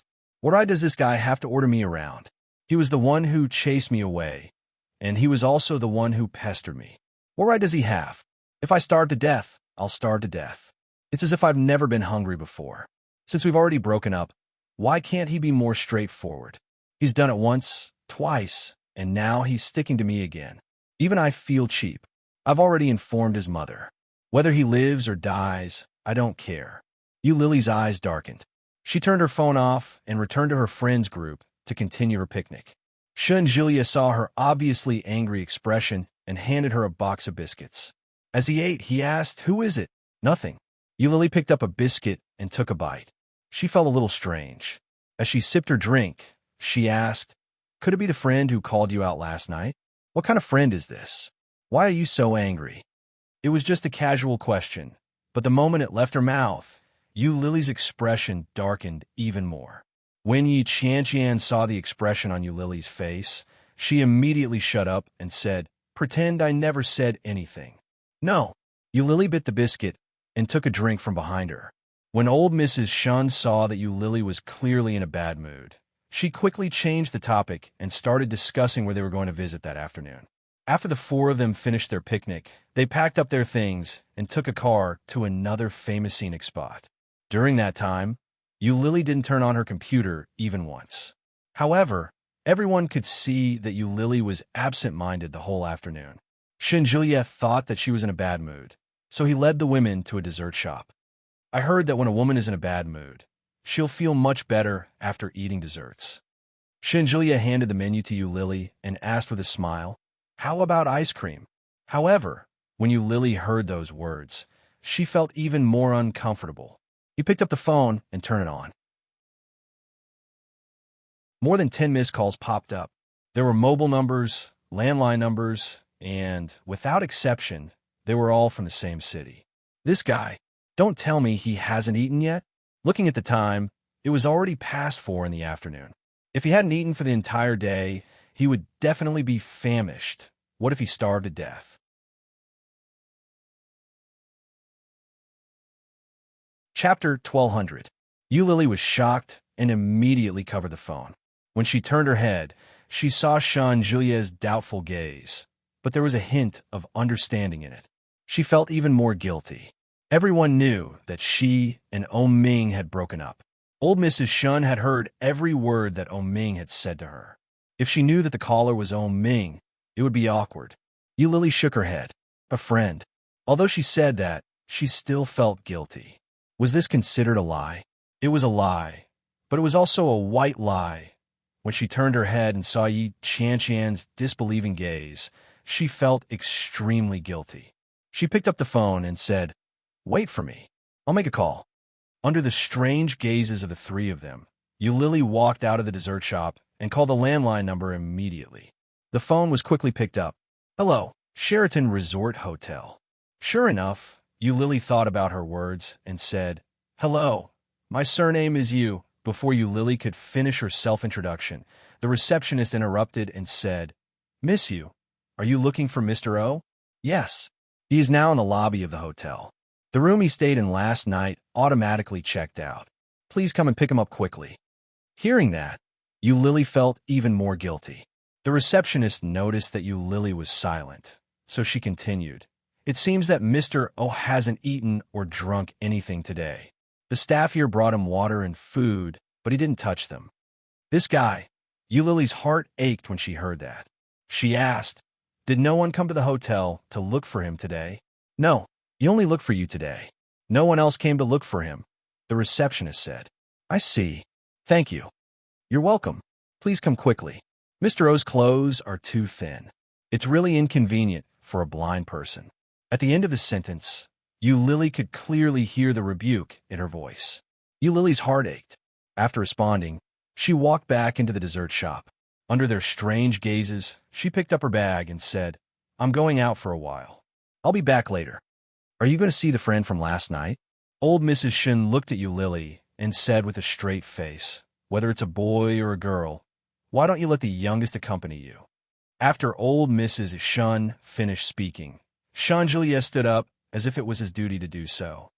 "That's right. I'll go with you. I'm not familiar with this place, so it'll be more convenient to have a man with me." Lily knew that they were concerned about her, but the place she was going and the people she was going to meet made her feel awkward.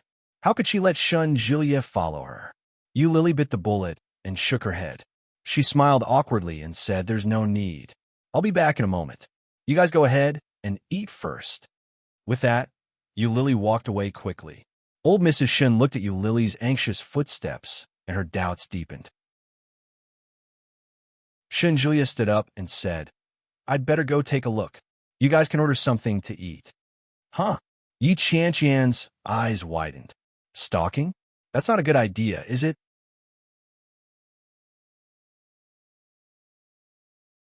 Chapter 1201. Shun Julia reached out and knocked on Yi Qianqian's head. Then he picked up the coat on the chair and said, "I'm going. You wait here." With that, he followed behind Lily. Lily didn't notice that Shun Julia was following her. After taking a taxi, she went to the hotel where Ming was. When she arrived at the hotel, it was almost 5:30. As soon as Lily entered, she saw Ming in the reception area of the left lobby. At that moment, Ming was wearing only the thin purple silk pajamas that he had worn the day before. At that moment, he was sitting on the sofa with a man sitting next to him. There was a radio on the table, and it was playing opera in a low volume. When Lily saw him, her heart, which had been worried for a long time, suddenly relaxed. Walking quickly toward that place, Lily's anger was getting bigger and bigger. Her footsteps became heavier and heavier. Facing the man in front of her, who had no focus in his eyes, she was angry that he didn't live up to her expectations. In a huff, Lily took off her down jacket and threw it at Ming's face. When the man next to her saw this scene, he looked at Lily with a smile and asked, "Miss, are you the young man's girlfriend?" "Yes." Lily didn't answer, but Ming spoke first. The man stood up and patted his thigh. After picking up the radio, he said with a sigh, "Then I'm leaving too. My wife is still waiting for me." "Thank you." Ming thanked him sincerely. When Lily saw this, she smiled at the man and said, "Thank you. I'm sorry for the trouble." The man waved his hand and said, "What can't a young couple talk about? Your man's eyesight is bad. You went too far by throwing him into the hotel. You can't do this again in the future." Lily was embarrassed and quickly explained, "He is not my man." But as she spoke, she saw Shun Julia walking toward her not far behind the man.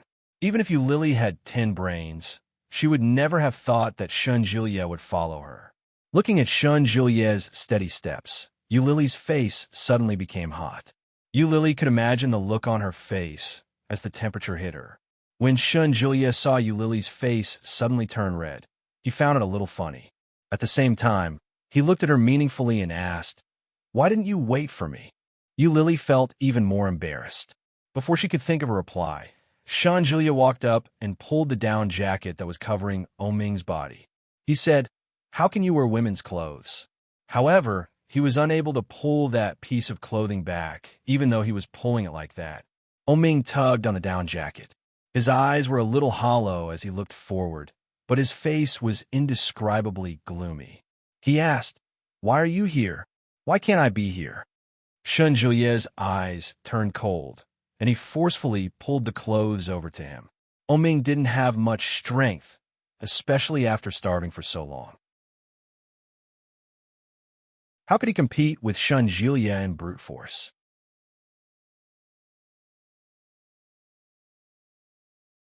Chapter 1202. However, Ming didn't take it. With a wave of his hand, the down jacket fell onto the sofa beside him. He said, Lily, give me the jacket." When Shun Julia saw this, he laughed and asked, Ming, can you see me?" As he spoke, he stretched out 5 fingers and waved them in front of him. "Are you really blind?" Although Shun Julia was teasing Ming, Lily's heart suddenly felt very uncomfortable. She reached out and pulled Shun Julia back. In a low voice, she said, "Enough. Ming can't see now. Don't bully him." When Shun Julia heard that, his eyes became even colder. But then, as if he had no choice, he went forward to pick up the down jacket and put it on Ming. However, Ming's face became even darker. He pushed Shun Julia away and coldly said, "Don't touch me." Shun Julia took a step back and looked at Lily helplessly. He shrugged and said, "I didn't bully him. Now, the blind man is bullying me. I'm not the one bullying the blind man." Ming stood up and reached out as if he wanted to touch Lily. However, Sean Juliet suddenly stood in front of him and said, "Why are you sitting here without any clothes on? Aren't you cold?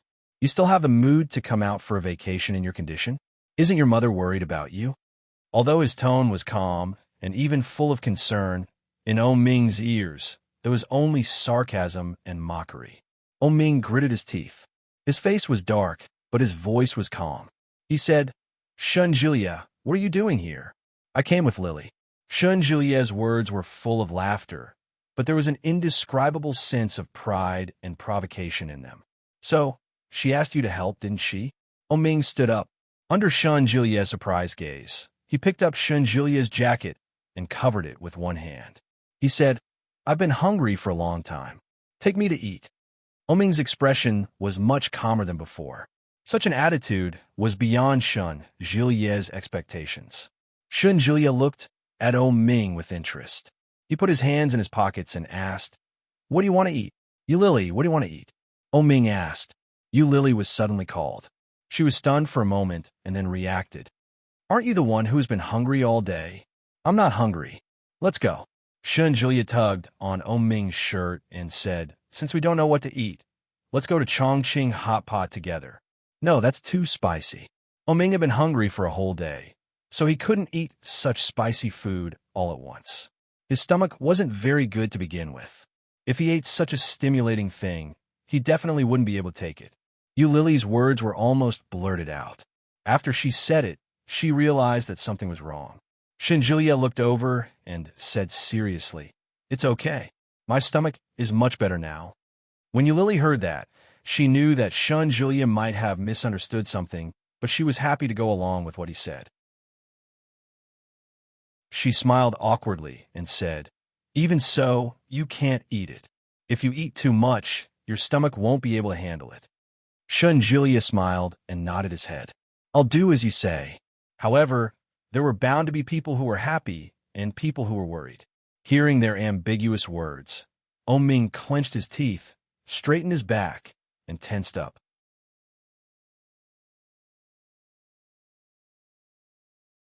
Chapter 1203. Eulili thought so too. When she heard Shun Julia's proposal, she immediately nodded. When she turned to look at Oh Ming, she found that his expression didn't change much at the moment. That meant he didn't object. Eulili walked in front. The more she thought about it, the more strange she felt. With Qiao Ziqing's protective character, how could she ignore Oh Ming? Even if she delayed it, Oh Ming should have been taken back by now. The more she thought about it, the more she felt that something was wrong. She turned to Shun Julia and said, "Take him to dinner first. I'll make a phone call." "Okay." Shun Julia smiled and waved at her. "I'll call you later and tell you where it is." Yu Lily nodded and walked away. The smile on Shun Julia's face gradually disappeared. He turned to look at Oh Ming, who was unwilling to leave. There was no expression on Oh Ming's face, but his temperament was very gloomy. His whole body was filled with dangerous displeasure. "Why don't you walk? Are you lame?" Shun Julia's words were very impolite. He sneered. "Since you've broken up, can't you stop? Please, Master O, there's so many women in this world. Why don't you let go of you, Lily? Can you go and harm other women? The two of you are really not suitable. It's not up to you to decide whether it's suitable or not." Oh Ming's voice was very calm. "I think it's very suitable." "Then what do you think she is? A broken shoe? You can have and throw her away whenever you want." "She is my woman." Oh Ming's voice was calm. When he said these words, his expression was indescribably serious. "Come on, who can be your woman?" Shun Julia looked at the blind man with a gloomy expression. "Now you Lily is my girlfriend. I hope you won't pester her anymore. It's not up to you to decide." Oh Ming stepped forward and said calmly, "She loves me. As long as I am alive, she can't be with you. I won't give up on her. You should give up." Shun Julia looked at the calm blind man in front of him and felt a little unreasonable. He shook his head and said, "Can you have a little self-awareness? Do you think you still have the right to pester her? You're already a cripple. Who do you think you're worthy of?" He couldn't see, and his hand was broken. Even if his hand would recover sooner or later, what about his eyes? There were too many uncertainties. How could anyone gamble in such a situation? Oh Ming didn't say anything. "No one is obligated to be with you. You Lily isn't yours. She's a free woman. Fortunately, she didn't get married to you. Otherwise, she'd have to spend the rest of her life with a blind man. That would be too miserable. Julia sneered. Didn't you know your place before? Is there any use in regretting now? There is no medicine for regret in this world. People like Ming were proud and conceited. Julia had originally thought that in such a situation, it would be enough to defeat him. Unexpectedly, Ming's toughness was much stronger than he had imagined. He had survived so quickly and even chased her all the way from Kingstown to here. However, Ming had already dug his own grave. All he needed was for Julia to fill it up for him, and then he would truly be consigned to eternal damnation.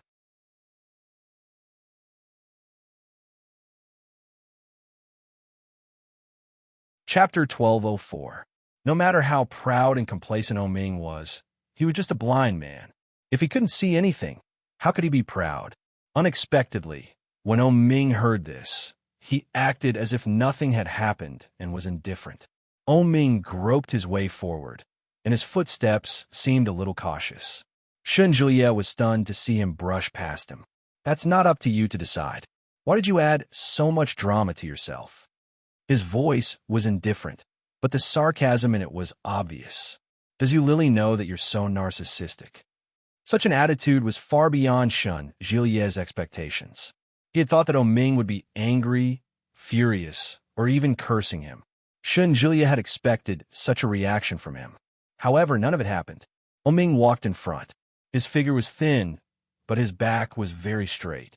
The accident had made him lose a lot of weight. However, even looking at his back, Julia felt that he had been played by him. His anger immediately overflowed. Julia didn't know where this inexplicable feeling came from, but the anger in his chest became more and more intense. No, I can't be angry. It would be too ungentlemanly of me to be angry with a blind man. Julia took a deep breath and watched Ming walk toward the main road in front of him. He had no intention of stopping. Seeing his back like this, Julia was still so angry that he gritted his teeth. He quickly walked up to him and pulled him back. His actions were rough as he shouted, "If you go any further, you'll be hit by a car and die. Since you're blind, you'd better stay put." When Ming heard that, he obediently stood there and didn't move. For some reason, Julia found that Ming was particularly well-behaved that day, but his heart was even more stifled. It was as if a lump of cotton had been stuffed into his heart, blocking his anger. It couldn't go up or down, and it was indescribably uncomfortable. "Where's my woman?" Ming asked. Julia pulled him toward a nearby restaurant and asked impatiently, "Where did you get your woman?" Ming knew that he wouldn't admit it, so he simply changed the way he asked, "Where's you Lily?" "I don't know." "Are you blind, too?" "Won't we know once we take a look?" Julia was infuriated. He shoved him and said angrily, "How can a blind man like you be so confident? Do you think I can be a clairvoyant and see everywhere?" After being pushed by him, Ming appeared to be much calmer. Patting the place he had pushed, he snorted and said, "If you don't want to look, then don't look. Why are you angry?" Julia felt as if he had swallowed the fire in his mouth. He felt an indescribable sense of suffocation. Gritting his teeth, Julia stretched out his hands and gestured angrily in front of Ming's neck. He was so angry that his face was twisted. Julia wasn't sure if he was hallucinating, but he seemed to see the corners of Ming's lips curl up. Julia became even angrier. He put his hands down and coldly asked, "What are you laughing at?" "Did I smile?" He laughed. "Well, I suddenly thought of something fun," Ming said leisurely as he stood there. "Why are you reacting so strongly? Can't you let me laugh?" Julia wanted to strangle him even more. He exhaled and said, "Let's go. Didn't you say you haven't eaten? Let's go eat." "Where's you Lily?" "She hasn't come yet." "You go and see. Where did she go by herself?" "Take care of yourself first, you damned blind man."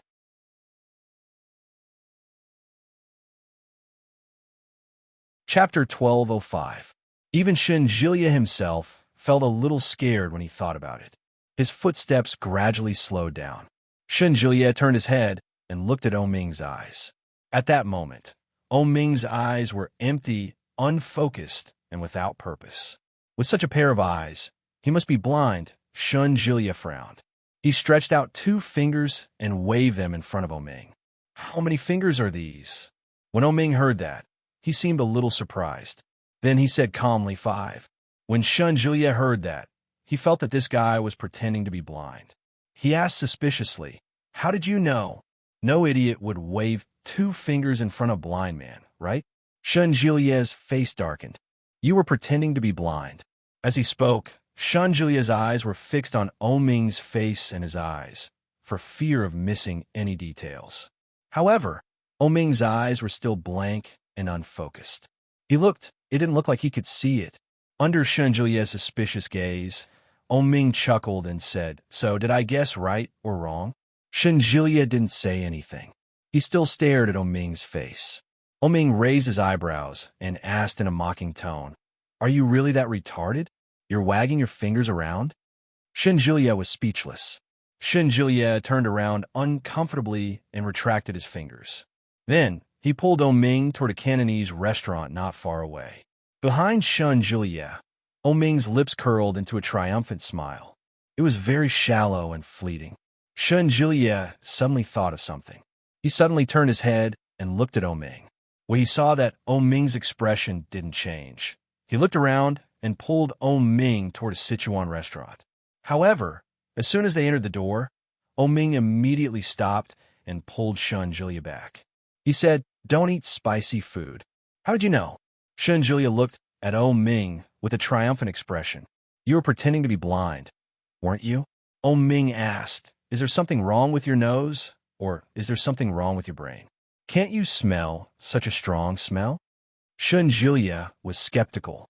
He sniffed. It seemed like there was indeed quite a bit of smell. Shun Jilia was a little reluctant, but he quickly pulled him out again. After following Shun Jilia into the dining room, Ming obediently sat down at Shun Jilia's table.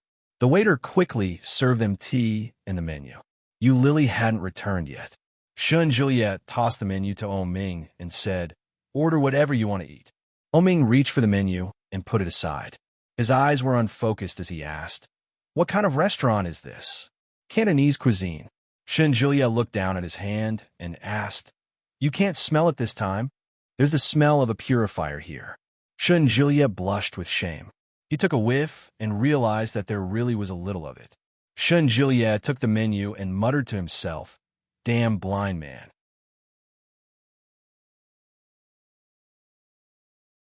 His nose is pretty sharp.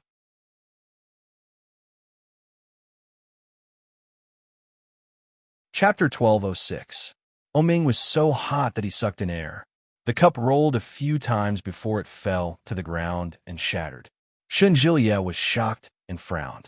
Soon, she took out a tissue to wipe him clean and pulled him up. She pulled Ming's hand up and saw that his skin had been scalded red. The waiter quickly came over to help clean up. Seeing the red skin on Ming's hand, he said, "Sir, do you need some ice to apply to your wound?" "Okay, thank you," Shun Jilia said on Ming's behalf. Unexpectedly, Ming gently pushed Shun Jilia away and said, "Why didn't you remind me that there was boiling water in front of me?" When Shun Jilia heard that, he felt a little baffled and said, "Who knew you would knock it over? You deserve to be scalded to death." Ming's face darkened, and he said, "Shun Jilia, even if you're testing me, there should be a limit. I only have one hand left, and it hurts like hell. How am I going to eat later?" His voice was sonorous, and his interrogative intent assaulted everyone's senses. Shun Jilia's face darkened. "Do you want me to feed you?" Ming didn't say anything and sat down again. Seeing this, Shun Jilia knew what Ming meant. "Does that mean Lily should feed it? What a joke." Shun Jilia sat back down unhappily. Soon, he received a call from Lily. Shun Jilia gave Lily the address and the table. He hung up the phone and poured Ming a glass of water. Lily called Ming's mother, but it wasn't Xiao Ziqing who answered the phone. It was Ming's father. When Huajin heard what Lily had to say, he looked shocked and said, "I see. Laowen is in Fujian, too." Perhaps Ming's mother asked Lao when to fetch him. "We'll be at ease, leaving it to Laowen." As Lily listened, she found it a little strange, but she couldn't pinpoint exactly what was strange about it. After exchanging some pleasantries with Jin, he hung up. Lily called one phone line again, but he seemed to be busy on the other end. Lily called him a second time before he picked up the call. Lily, what's the matter? Uncle One, I heard that you're also in Fujian. Are you here to pick Oming up? When Phone Lin heard that, it was as if the matter had just occurred to him. He said, yes. If you hadn't reminded me, I would have forgotten about it. Xiao Qiao asked me to bring Xiao back, but I'm busy right now. Are you with Oming now? If I don't fulfill my promise to Xiao Qiao, I'm afraid there will be some trouble in the future. Lily, you're a good girl. Do me a favor and take care of Xiao first. When I'm done with my work, I'll bring Xiao back, okay? When Lily heard that, she felt a little awkward and said, Uncle One, I've already broken up with Oming. If I continue to take care of him, I'm afraid it's okay. Lilo likes you the most. He won't mind. But she minded. Oming's mother hates me. It's better if I don't get involved with her.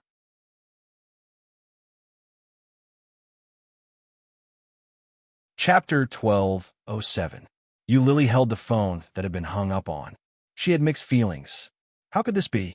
Oming's mother had passed the phone to Oming's father, and Oming's father had pushed the matter to Uncle Wen. Was Oming really their child? He must have been picked up. Leaving a blind man in such an unfamiliar place, wasn't this committing a sin? Then, Lily remembered again. Oming had a wide network of friends. He had friends from all over the world. Although they weren't close friends, there would definitely be a lot of people trying to curry favor with Oming after hearing his name. For such a person, as long as he made a phone call, would he be afraid that he wouldn't be able to eat or drink well? Or could it be that he didn't want others to see him like this? The more she thought about it, the more likely it seemed. Lily suddenly felt a little sad. In the end, it was all because of his pride. Lily had no choice but to go back. After making a phone call to ask for Shun Julia's current location, Lily rushed there. As soon as she arrived, Lily found Oming holding a towel in his hand. That hand didn't look right. Lily couldn't help but look at it and asked, "What's wrong with your hand?" It was scalded by boiling water. Oming put down the towel in his hand and took the initiative to open his hand. It looked a little serious. There were blisters on the back of his hand, and his palm was also red. How to get scalded like this? Lily frowned and reached out to take Oming's hand. Seeing that it was obviously in pain, she didn't feel comfortable. She turned to look at Shun Julia and said, "You can't even look at a blind man properly. He wants to test if I'm really blind." Oming was the first to complain, but he didn't finish his sentence. Oming didn't need to say more. Lily could guess what he was going to say next. So, he put the boiling water in front of him and deliberately scalded him. When Lily heard that, she looked at Shun Julia with a layer of reproach. When Shun Julia heard that, his eyes widened, and he quickly retorted, "Hey, can't you finish your sentence? You were the one who knocked it over. Don't accuse me wrongly. But you asked me several times if I was pretending to be blind, and then I spilled the water. It really makes people think too much," Oming said confidently. His eyes were unfocused, but his voice was sonorous. F***CK, are you saying that I deliberately harmed you? I didn't say that. You said it yourself, Oming said calmly. He didn't sound angry at all. Shun Julia felt even more wronged than Do-E, especially when he saw the obvious distrust in Lily's eyes. He felt even more hurt. This damn blind man. You even know how to complain first. Now, that Oming was in a weak position. It was human nature to choose to trust the weak. Shun Julia had already lost the initiative. No matter what he said, Lily would assume that he was quibbling. What was even more frightening was that after Oming complained, he used the trick of retreating in order to frame him to jump into the pit himself. F***CK. What the hell is this? Oming is such a schemer. Shun Julia was furious, but he didn't know what to say at that moment.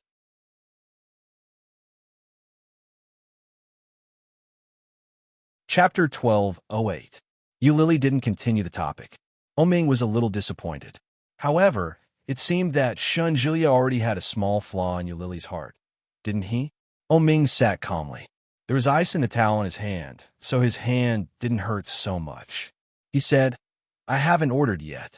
I was waiting for you to come. I can't see the menu, and this guy doesn't want to read it to me. Juliet said, when did you let me read it? You know I can't see it, but you still threw the menu to me. What do you mean by that? Ming asked. Then, Juliet caught Lily's gaze again. Juliet was about to go crazy. He thought that Ming would really be honest after he was blinded. He didn't expect that it was all an act. He pretended to be honest in front of me and waited for Lily to come back to attack him. This method is too despicable, but it is indeed the truth. Juliet couldn't even say a word in rebuttal, especially after he caught Lily's gaze. He was even more angry at Ming. Then I'll order, Lily said. She called the waiter and listed a few of Ming's favorite dishes. After that, she gave the menu to Juliet and asked, what do you want to eat? Juliet's mood had been almost completely blown away by Ming. After randomly ordering a few dishes, he put the menu back. They were now sitting in a booth, facing each other. Two people could sit on each side. Ming sat alone, and Juliet sat with Lily. The dishes were quickly served. Ming held the towel in his hand and said calmly, my hand was scalded. I can't hold the chopsticks. Lily, feed me. When Lily heard that, she looked at Ming's hand.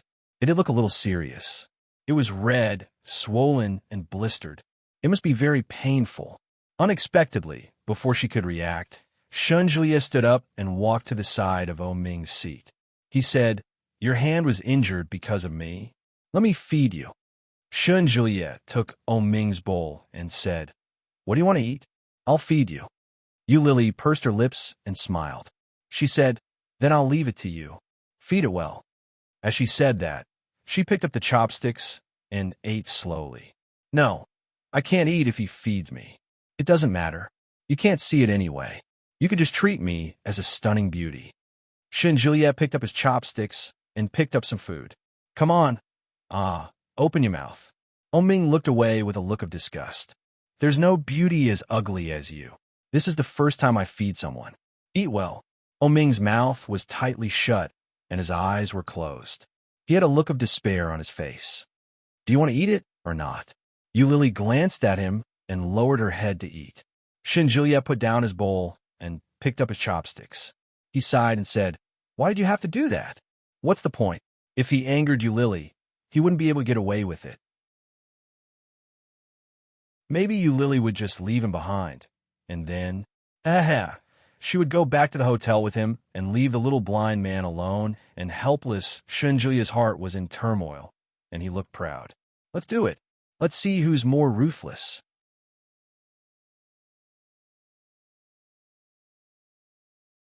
Chapter 1209. Ming's stomach ached, and he called out, Lily, I'm hungry. Lily looked up at Ming from the corner of her eyes. Then, she looked down and said casually, then eat. Who wouldn't let you eat? Feed me. His voice and tone were indifferent, no different from usual. But at this time, it sounded like she was acting coquettishly. Juliet, feed. When Juliet was called, he immediately straightened his back and volunteered, I'll feed you. Ming was reluctant, but when he thought of his current situation, do you want to feed me to death? Killing is against the law, big brother. If I want to kill you, I have to find a cleaner way. Juliet rolled his eyes. So, are you going to eat or not? I want to drink soup. Juliet reluctantly gave him a bowl of soup and placed it in front of him. Feed me, he said in a commanding tone. Juliet was unhappy and said, who are you talking to? You hurt my hand like this. Of course, you're the one who should feed me. Ming's tone was indifferent, without much emotion. Juliet smacked his lips and turned his head to call out, waiter, bring me a straw. Ming was speechless. Lily was speechless. The straw was quickly brought over. Juliet stuffed it into Ming's mouth and stuck it into the bowl for him to drink. Ming seemed particularly well-behaved that day. Such a comical scene was rarely seen. Lily couldn't help but smile. She quietly picked up her phone and recorded a short video. Does it taste good? Lily asked.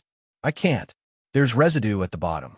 Ming didn't seem to realize that he had been secretly filmed. He lowered his head and said, can't you help me hold the bowl? My hands aren't that long. Let Shun Julia hold it for you. Shun Julia saw that Lily was recording, so he quickly covered his face and said, just make do with it. If you're blind, don't act like that. Go back to sleep after eating. Then Shun Julia picked up his chopsticks and picked up some food and rice. He lifted Oming's chin and said, open your mouth and eat. Oming looked reluctant, but he still opened his mouth and ate the rice. Good boy, eat more. Shun Julia picked up more vegetables and rice and stuffed them into Oming's mouth. Oming hadn't even finished his first spoonful, and now another spoonful came. His entire mouth was stuffed. Lily chuckled and asked, is it delicious? However, Oming's mouth was full of rice, and he couldn't speak at all. Ha ha! Shun Julia finally let out a sigh of relief. Is it delicious? Would you like some more? As Shun Julia fed her, he texted Lily, don't I look like the landlord's silly son? Lily couldn't help it and almost spat it out. One of them held onto the sofa and laughed so hard that his shoulders shook, but he didn't make a single sound. When Shun Julia saw her smile, he laughed along with her, but neither of them made a sound. Oming chewed the rice and quietly squeezed the hand holding the towel. This meal, Shun Julia fed Oming until he was full. After leaving the dining room, Shun Julia took Oming's hand and went to Lily's side, whispering something. From time to time, Oming could hear Lily's laughter. The displeasure and resentment in his heart grew deeper and deeper. You're tuning in to the Romance Rendezvous YouTube channel.